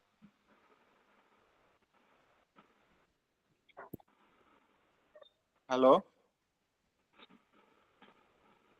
হ্যালো। হ্যাঁ ভাইয়া, কানাডা কানাডা ভিসার জন্য যদি আমি পার্সোনালি ভিজিট করি তাহলে কি ফ্যামিলি ইনফরমেশন দিতে হবে? পার্সোনালি ভিজিট করলে আমি তো গত ক্লাসে বলছি যে 17 প্লাস হলে ফ্যামিলি ইনফরমেশন লাগবে, 17 প্লাস যাদের এজ তাদের সবার ফ্যামিলি ইনফরমেশন দেওয়া লাগবে। আচ্ছা, ওই কানাডার যে আমরা ফর্মটা ফিল আপ করে অনলাইনে সাবমিট করব, এরপরে অ্যাপ্রুভাল আসলে কি বায়োমেট্রিক দিতে হয় নাকি বায়োমেট্রিক আগেই দিতে হয়? না, বায়োমেট্রিক হচ্ছে যখন আমরা অ্যাপ্লিকেশন ফর্মটা সাবমিট করি, সাবমিট করার পরে ভিসাপি দিয়ে সাবমিট করলাম, করার পরে হচ্ছে 6 ঘন্টা বা হচ্ছে 2-3 ঘন্টা মিনিমাম সময় নেন। সময় নেওয়ার পরে বায়োমেট্রিক একটা ইনস্ট্রাকশন লেটার আসে, হ্যাঁ, ওই লেটারটা দিয়ে আমরা অ্যাপয়েন্টমেন্ট ডেটটা নিতে পারবো। আচ্ছা, তো এই অ্যাপয়েন্টমেন্ট ডেটটা কি আমাদের জমা যে দিব, এটা কি আমাদের যে অ্যাপ্রুভাল আসবে অনলাইনেই তো অ্যাপ্রুভাল, কানাডার অ্যাপ্রুভালটা দিয়ে দেয় নাকি ওই মেইলে? আপনার A to Z আমরা হচ্ছে বায়োমেট্রিক যে ইনস্ট্রাকশন লেটার আছে এটা আসার পরে আমরা বায়োমেট্রিক দেবো, বায়োমেট্রিক দেওয়ার পরে বায়োমেট্রিক আপ হয়ে গেল। এরপর হচ্ছে যে ওদের প্রসেসিং টাইম 20 দিন 25 দিন, যার ক্ষেত্রে যেটা হয় প্রসেসিং, যখন আমরা অ্যাপ্রুভ হবে, অ্যাপ্রুভ হওয়ার পর বা হচ্ছে রিজেকশন হোক যাই হোক না কেন একটা লেটার পাঠাবে। লেটার পাঠাইলে যদি পাসপোর্ট রিকোয়ার বলে ওই লেটারটা দিবে, ওই লেটারের এগেইনস্টে আমরা পাসপোর্টের অ্যাপয়েন্টমেন্ট নিয়ে সাবমিশনের অ্যাপয়েন্টমেন্ট নিয়ে জমা দিব। আর যদি রিজেকশন হয় তাহলে তো শেষ ওই পর্যন্তই। হ্যালো ভাইয়া, যে সুইডেনের এই ব্যাংক স্টেটমেন্টে কত টাকা দেখাতে? সরি, ব্যাংক স্টেটমেন্টে সুইডেন ভিসা বা সেনজেন ভিসার জন্য কত টাকা দেখাতে হবে? এটা ডিপেন্ড করে হচ্ছে আপনার ইনকাম সোর্সের উপর। এখন আপনার ইনকাম হচ্ছে মাসে দেখাচ্ছেন ইনকাম 10 লাখ টাকা, সরি মানে 1 লাখ টাকা। এখন আপনি যদি দেখান যে লাস্ট ব্যাংকে 6 মাসে দেখান যে 12 লাখ টাকা সেভিংস করছেন, তো ওই সেভিংসটা তো না, এটা আমরা প্রিভিয়াস ক্লাসগুলো তো বলে আসি। তো সেটা মনে করেন ইউরোপে গিয়ে 10 দিন বা 5 দিন থাকার জন্য কত টাকা দরকার হয়, তো ওইরকম একটা কস্ট, পাশাপাশি এফডিআর থাকলে এফডিআর, এটা হচ্ছে 15-20 বা 25 লাখ 50 লাখ, ডিপেন্ড করে হচ্ছে অ্যাপ্লিকেন্টের ইয়ের উপর, মানে আপনার স্ট্যাটাসের উপর।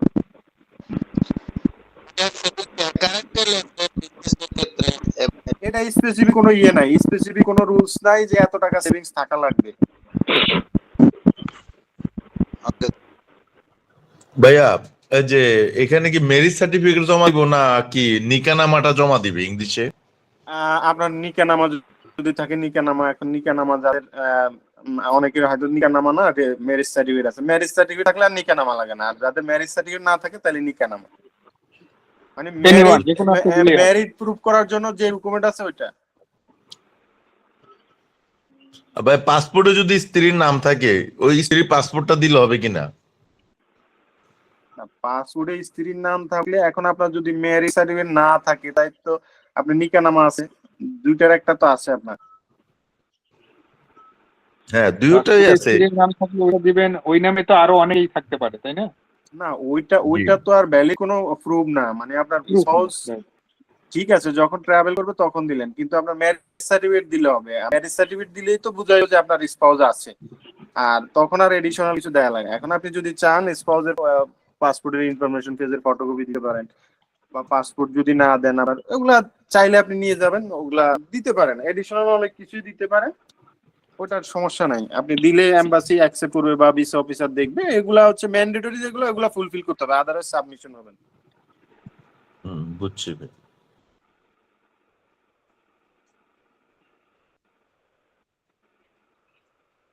আর কেউ কারো কোনো কোশ্চেন আছে? কেউ কোশ্চেন করবে? ভাইয়া এখানে কি আমাদের যে ক্লাসটা আজকে নিলেন, যে আজকে যেমন পোল্যান্ড বা 3টা দেশ নিয়ে ইয়ে করছেন, নেক্সট কি যে বাকি আর যে 24টা দেশ আছে ওই 24টা দেশ নিয়ে আলোচনা করবেন এরকম? না 24টা দেশ তো আর এট এ টাইমে, মানে 24টা দেশ করতে হলে 24টা ক্লাস লাগবে, তো 24টা ক্লাস তো আর করা সম্ভব না। কিছু জিনিস হচ্ছে আমরা ব্রিফ করব, যেমন যেমন ডেনমার্ক এম্বাসি হচ্ছে আপনার অনলাইনে অ্যাপ্লিকেশন করতে হয়, অনলাইনে অ্যাপ্লিকেশন করে ভিসাপিটা অনলাইনে দিতে হয়, তো আমরা ডেনমার্কটা নিয়ে আলোচনা করতে পারি। এরপর হচ্ছে ফ্রান্সে হচ্ছে তাও অনলাইন সাবমিশন, ভিসাপি অনলাইনে দেওয়া যায়, এম্বাসি তো গিয়েও দেওয়া যায়। তো সিনোনিয়াম যেগুলো আছে ওগুলা একটা দেখা দিব। আর পাশাপাশি আরো যেমন বিএফএস রিলেটেড যেগুলোর অ্যাপয়েন্টমেন্ট নির্ধারণ করতে হয়, যেমন ইতালির জন্য অ্যাপয়েন্টমেন্ট নির্ধারণ করতে হয়, তারপর হচ্ছে আপনার জার্মানির জন্য অ্যাপয়েন্টমেন্ট নির্ধারণ করতে হয়, তো ওগুলো একটা দেখা দিব যে কিভাবে অ্যাপয়েন্টমেন্ট নির্ধারণ করতে নিতে হয়, পাশাপাশি অ্যাকর্ডিং চেকলিস্ট কিভাবে ডকুমেন্ট সাজাতে হয়। ডকুমেন্ট সাজানো তো বুঝে গেছেন সবাই, পাশাপাশি আমরা ওইভাবে চেষ্টা করবো আর মানে নেক্সট ক্লাসে ক্লাস তো ভাই আজকে যেটা নিলেন বা ওভারঅল ক্লাস তো আমরা ভালো ধারণা পাইতেছি বা বুঝতেছি। এখন 27টা কান্ট্রির মধ্যে ফিনল্যান্ডের এমবেসি বাংলাদেশে নাই। জি সজীব ভাই আরেকটু আজকে বলে দেন আজকে ভাই 27টা কান্ট্রির মধ্যে এটা কি একটা ডিভাইশন করা যাবে কিনা যে এই কান্ট্রিগুলো এভাবে অ্যাপ্লাই করা লাগে, ওই কান্ট্রিগুলো ওইভাবে অ্যাপ্লাই করা লাগে? সেনজেনের নাকি অন্য কোনো সেনজেন টোটাল 27টা কি পদ্ধতি? হ্যাঁ, সেনজেনে তো আমরা একটা গাইডলাইন দিয়ে দিব যে কোন কোন এমবাসি বাংলাদেশ থেকে মানে সরি কোন সেনজেনের কোন কান্ট্রিগুলো বাংলাদেশ থেকে অ্যাপ্লাই করা যায়, পাশাপাশি হচ্ছে আপনারা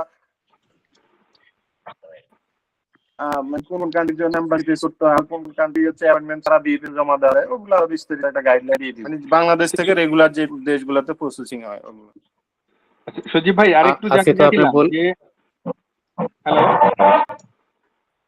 জি শুনছি, বলেন। সুইডিশ এম্বাসিতে কোন কোন কান্ট্রি জমা দেওয়া যায় এটা একটু কনফার্ম করবেন। আর এই যে সেনজেনের যে আশেপাশের আরো দেশগুলো আছে লাটভিয়া, লিথুয়ানিয়া, ওইগুলো কোন এম্বাসিতে টুরিস্ট ভিসার জন্য বাংলাদেশে জমা দেওয়া যায় এটা একটু জানাবেন। আচ্ছা আচ্ছা ঠিক আছে, আমরা ওগুলো হচ্ছে নেক্সট ক্লাসে কিছু জিনিস আমরা দিয়ে দিব, দেওয়ার পর আপনারা মোটামুটি ইউরোপের সম্পর্কে ভালো একটা আইডিয়া পেয়ে যাবেন। আজকে তো পোল্যান্ডের মানে যে ফর্ম ফিল আপ করলাম দেখলাম এটা সুইডেন, হ্যাঁ পোল্যান্ড, নেদারল্যান্ড তিনটা একই সাথে পোল্যান্ডে, তাই না? জি জি নেদারল্যান্ডে। এখন পোল্যান্ডে জমা কোথায় করব?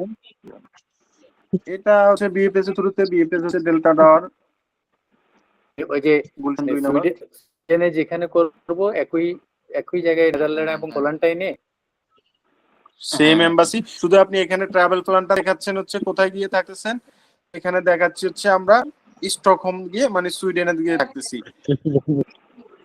আর আমরা যখন পোল্যান্ডের জন্য দেখাবো তখন পোল্যান্ডের আইডেন্টিটি দিতে হবে, হোটেলটা পোল্যান্ডে দেখাতে হবে না, ওটা জি আমি শুধু কনফার্ম হচ্ছে যেমন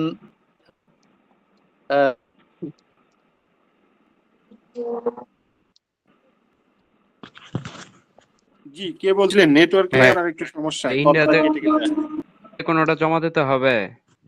সরি বুঝি নাই। ভাই ইন্ডিয়া ফিনল্যান্ডে ব্যাপারটা হচ্ছে ফিনল্যান্ডে এটা কোথায় জমা দিব? ইন্ডিয়াতে জমা দিলে কি এত কোনো সুযোগ আছে? ফিনল্যান্ডের না, ফিনল্যান্ডের যেগুলো হচ্ছে বাংলাদেশ থেকে হয় না, ওগুলো হচ্ছে যেমন ইন্ডিয়া থেকে ইন্ডিয়াতে আমরা কেন যাই, ইন্ডিয়াতে যাই হচ্ছে আমার কস্ট কম হয়, বাই রোডে যাইতে পারি বা বাই ট্রেনে যাইতে পারি। আর হচ্ছে এগুলা নিয়ে অনেকজন আমরা একটা ইয়ে বলছিলাম, সরি আপনাদের ক্লাসে না, যে ওগুলো হচ্ছে আমরা ইন্ডিয়াতে কেন যাই বা হচ্ছে অন্য কোনো দেশ কেন না, অন্য দেশে থাকলেও আমরা যাই না, কারণ হচ্ছে হয়তো দেখা গেছে আমরা নেপাল গেলাম, নেপালে যাওয়া আসা মনে করেন 30,000 টাকা travel cost, sorry air fair আছে, হোটেলে গিয়ে যদি এক সপ্তাহ থাকি হোটেল খরচ আছে, এরপর হচ্ছে আমাদের খাওয়া দাওয়ার খরচ আছে, তো সব মিলিয়ে অনেক ব্যয়বহুল। সেই জন্য আমরা ইন্ডিয়াকে চুজ করি, যদি নিয়ারেস্ট কোনো এম্বাসি বাংলাদেশে না থাকে, সেটা ওয়ার্ক পারমিটের জন্য হোক, ট্যুরিস্ট ভিসার জন্য হোক, যদি কারো দরকার হয় তখন ইন্ডিয়াতে যাই, যদি ইন্ডিয়াতে এম্বাসি থাকে। এটা হচ্ছে আমাদের খরচ কমানোর জন্য। আর সেই ক্ষেত্রে ইন্ডিয়ার কি ভিসা পাওয়া যায় সেটা আমরা বলছি যে ইন্ডিয়ার। সরি, আমি আসলে কোশ্চেনটা করতে চাইছিলাম মাঝপথে, আমি 10-12 মতো মনে হয় নেট থেকে আউট হলাম। আমি জানি আমার এখানে প্রবলেম নাকি আপনাদের ওখানে প্রবলেম? না, আমার যে প্রবলেম আমাদের হয়তোবা মানে যে কোশ্চেনটা ছিল যে নেদারল্যান্ড এবং পোল্যান্ডের মানে ভিসা মানে অ্যাপ্লিকেশনটা কোথায় করো? সেম সুইডেন এম্বাসি, মানে সুইডেন এম্বাসি থ্রুতে আমরা শুরু থেকে সুইডেন এম্বাসি বলতে আমরা সুইডেনের বিএফএস এ জমা দিব। আর মানে তিনটার হচ্ছে একই রিপ্রেজেন্টেটিভ হচ্ছে সুইডেন এম্বাসি। ওকে, এম্বাসি হচ্ছে সুইডেন, বাট জমা দিব হচ্ছে বিএফএস এর মাধ্যমে। ওকে, থ্যাংক ইউ। জি, আর কোনো কারো কোশ্চেন আছে থাকলে বলেন। আর কোশ্চেন হলো যে ভবিষ্যতের জন্য আমরা মনে হয় যে এইভাবে অনেকে, যেমন আমি করতে চাচ্ছি, আরেকজন একই সাথে করতে চাচ্ছে, আগে যেভাবে চ্যাট মানে মেসেজ চ্যাটটা ওপেনিং ছিল ওভাবে কোশ্চেনটা নিতে পারলে মনে হয় অনেকেই কোশ্চেন চ্যাটে হচ্ছে কি আপনি অনেকে তো সবার টাইপিং স্পিড ভালো না, হয়তো দেখা গেছে আপনি বলতে চাচ্ছেন একটা, বাট প্রশ্ন যেমন আপনি কথা বলার কারণে কিন্তু আপনি সুন্দরভাবে বলতে পারতেছেন মানে আপনার কোশ্চেনটা কি, তো এটা বলতে না পারতেছেন, হ্যাঁ। আর না না মেসেজ সেটা ঠিক চ্যাটে আছে অনেক ঠিক সময় আছে অনেক কিছু বোঝানো সম্ভব হয় না, আমি মিন করি না না ঠিক আছে পার্সোনালি আমি ঠিক আছে বুঝি। তো সেই হিসাবে ওটা অফ করে দেওয়া হয়েছে। আপনারা যদি চান তাহলে আমাদের জন্য তো না আরো না সহজ, ঠিক আছে আপনারা ঠিক কোশ্চেন আছে করলেন, ঠিক আমরা আছে অ্যান্সার দিয়ে গেলাম, আপনার মনের কথা মনে থেকে গেল। আর পাশাপাশি আমরা ক্লাস চলাকালীন যদি কোশ্চেন মার্ক থাকে, মানে কোশ্চেন থাকে যে না এই জায়গায় আমার কোশ্চেন আছে, বা এটা আমি যেটা বলছি হয়তো আমার কথাটা আপনার মানে কি সাংঘর্ষিক মনে হইতেছে, তো এটা আপনি নোট ডাউন করে রাখেন, ক্লাস শেষ হলে মনে হতো তখন হচ্ছে না দেখে ঠিক দেখে আছে বললেন। ঠিক আছে জি thank you thank you sir আমি একটা জিনিস জানতে চাচ্ছিলাম যে ধরেন ভাই বাংলাদেশে যে এমবাসি গুলো নাই ফিনল্যান্ডের বা অন্য কোনো কান্ট্রির, আপনি যে নেপালের কথা বা ইন্ডিয়ার কথা বললেন, সেই ক্ষেত্রে বাইরে আমার যদি ট্যুরিস্ট ভিসা থাকে আমি ওই দেশে গিয়ে যদি আপনার ওই অ্যাপ্লাই করি তাহলে ভিসা রেশিও সেই ক্ষেত্রে কি বেশি হয়, ভিসা পাওয়ার সম্ভাবনা বা এই না, ধরনের কোনো কি ভিসা আছে? রেশিও কোনো ইস্যু না। ইন্ডিয়াতে থেকে হচ্ছে ওরা মানে আমার যে ভ্যালিড রিজনে যাচ্ছি ওই রিজনটা যদি ঠিক থাকে যেই কোনো এম্বাসি ভিসা দিবে। আমাদের ওই যে বললাম না যে ফ্রেশ পাসপোর্টও অনেক ভালো ভালো কান্ট্রির ভিসা পাওয়া যায়, কখন পাওয়া যায় যখন আমাদের ভ্যালিড রিজন থাকে। আমরা থাই মালয়েশিয়াতে বলছি কি মোটামুটি আমাদের 35,000 টাকা স্যালারি হলে থাই মালয়েশিয়া সিঙ্গাপুর এগুলো ভিসা দিয়ে দেয়। এখন যদি আমার স্যালারি হয় 20,000 টাকা তাহলে তো আমি এই এম্বাসি গুলোতে দাঁড়াইলে আমার ভিসা দিবে না। এরপর হচ্ছে ফার্স্ট ওয়ার্ল্ড কান্ট্রির জন্য বলছি যে মোটামুটি কিরকম ফাইন্যান্সিয়াল সোর্স থাকলে বা ইনকাম সোর্স থাকলে আমাদের ভিসা দেয়। তো এটা স্বচ্ছ একটা ধারণা আপনারা পেয়েছেন আশা করি। ওই এলিজিবিলিটি যদি থাকে যে কোনো জায়গায় গিয়ে আপনি দাঁড়াইলে ভিসা পাবেন। যেমন আমাদের দেশ থেকে দেখবেন মালয়েশিয়া গিয়ে অনেকে স্থায়ীভাবে থাকে বা হচ্ছে পার্মানেন্ট রেসিডেন্ট হয়ে যায়, বা সৌদি ওমান এইসব জায়গাগুলো থেকে অন্যান্য দেশের জন্য ওরা ভিসা অ্যাপ্লাই করে, ওরা কিন্তু ভিসা পায়। তার মানে কি ওখানে ফাইন্যান্সিয়াল যে এলিজিবিলিটি আছে সেটা দেখানো সম্ভব। এখন আমাদের দেশের শুরুতে হয় কি অনেক লোক আমরা যে কোনো মিস ইউজ করার কারণে তখন হচ্ছে একটা প্রপার ডকুমেন্ট দিল, ওরা এটা সার্ভে করে। তো সার্ভে করতে গিয়ে মনে করেন আপনি ব্যাংকে দেখাইলেন আজকে 20 লাখ টাকা, কিন্তু আপনি কালকে উইথড্র করলেন 5 লাখ টাকা। তো এটা যখন দেখে তখন বুঝে যে না আমরা আসলে মানে অ্যাকচুয়াল যে মানে এম্বাসিকে দেখানোর জন্য ভ্যালুটা দেখাইছি বা ব্যালেন্সটা দেখাইছি। এটা হচ্ছে আমাদের একটা দেশের মানে মিস ইউজের একটা প্রবণতার কারণে এগুলা হয়। আর অন্যান্য দেশের তুলনায় যদি আমাদের দেশের নাগরিকই দেখেন অবৈধভাবে আর বৈধভাবে যেভাবে গিয়ে বিদেশে কিন্তু নাগরিকত্ব পাচ্ছে, পাসপোর্ট নিয়ে বাংলাদেশে আসতেছে, ফ্রিকোয়েন্টলি ট্রাভেল করতেছে অবৈধভাবে গিয়েও। কারণ কি ওই দেশের নিয়ম সে মানার পরে তাকে হয়তো গ্রিন কার্ড দিছে, গ্রিন কার্ড দেওয়ার পরে তার পাসপোর্ট হয়েছে। এটা কিন্তু আমরাই মানি। তো এটা হচ্ছে আমার মিস ইউজের কারণে অনেক কিছু হয় না বাংলাদেশ থেকে। অনেকে 1 ভাইয়া কোটি টাকা দেখাইলেও আমরা দেখা যায় যে যে ভিসা আপনাদের দেয় না। এখানে কাজ করতেছি, এখন আমরা যদি কোনো ভিসার জন্য অ্যাপ্লাই করি আপনাদের সহযোগিতা পাওয়ার সুযোগ আছে কিনা? হ্যাঁ, সহযোগিতা বলতে আমরা তো আর কোনো কনসালটেন্সি এজেন্সি না। আমরা হচ্ছে জাস্ট আপনাকে যদি একটা জন্য শিখাইলাম এবং শিখানোর ভিতরে আপনি যেটা নিতে পারছেন অনেক সময় কিছু নিতে পারলেন না, বা একটা কাজ করতে গিয়ে আপনি কোথাও থেমে গেলেন যে না এটা আমার একটু গাইডলাইন দরকার বা হচ্ছে একটু কোঅপারেট করা দরকার। কারণ এক্ষেত্রে যদি আপনি কোনো সাপোর্ট চান তাহলে কল সেন্টারে যে আমাদের হেল্পলাইনে আছে হেল্পলাইনে কল দিলে আপনি সাপোর্ট পাবেন। এটা হচ্ছে যে কোনো কান্ট্রির ক্ষেত্রেই আপনি করতে গিয়ে যদি সমস্যায় ফেস করেন। আচ্ছা ভাইয়া একটা কোশ্চেন ছিল। জি। কোশ্চেনটা হচ্ছে ধরেন আমি ট্যুরে গেলাম, এখন আপনি একটা কথা বলছিলেন যে ক্রেডিট কার্ড নিয়ে যেতে মানে ভিসা কার্ড ছাড়া, তো ক্রেডিট কার্ডে কি বেশি মানে আপনার হচ্ছে সুবিধা বেশি নাকি এরকম কিছু? না, ক্রেডিট কার্ডে হচ্ছে একটা লিমিট থাকে। আমার ডেবিট কার্ডে অনেক সময় হয় কি ডেবিট কার্ড সাথে থাকলো কিন্তু ডেবিট কার্ডে হচ্ছে আপনার ব্যাংকে টাকা নাই, তাহলে ডেবিট কার্ডের তো আর ভ্যালু থাকলো না, এই জন্য। এই জন্য বেটার হচ্ছে ক্রেডিট কার্ডটা সাথে নিয়ে যাওয়া, তাই তো? মানে ওইটা কি ধরেন ডলার ইনভেস্ট করা আছে আমার কথার কথা, তা এখন ওই ডলার ইনভেস্ট করা আছে, পাশাপাশি ক্রেডিট লিমিট আছে, তাহলে আমি যে কোনো জায়গায় ইউজ করতে পারবো। আর ক্রেডিট কার্ডে ডেবিট কার্ডের সিস্টেমটা হচ্ছে কি ডেবিট কার্ডে আমার 1 লাখ টাকা ব্যাংকে আছে এই পর্যন্ত আমার সীমাবদ্ধ, এরপরে তার আমি খরচ করতে পারবো না। জি জি বুঝতে পারছি, ঠিক আছে। জি, তো আর মনে হয় কারো কোশ্চেন নাই, তো আজকে এই পর্যন্তই থাক নাকি?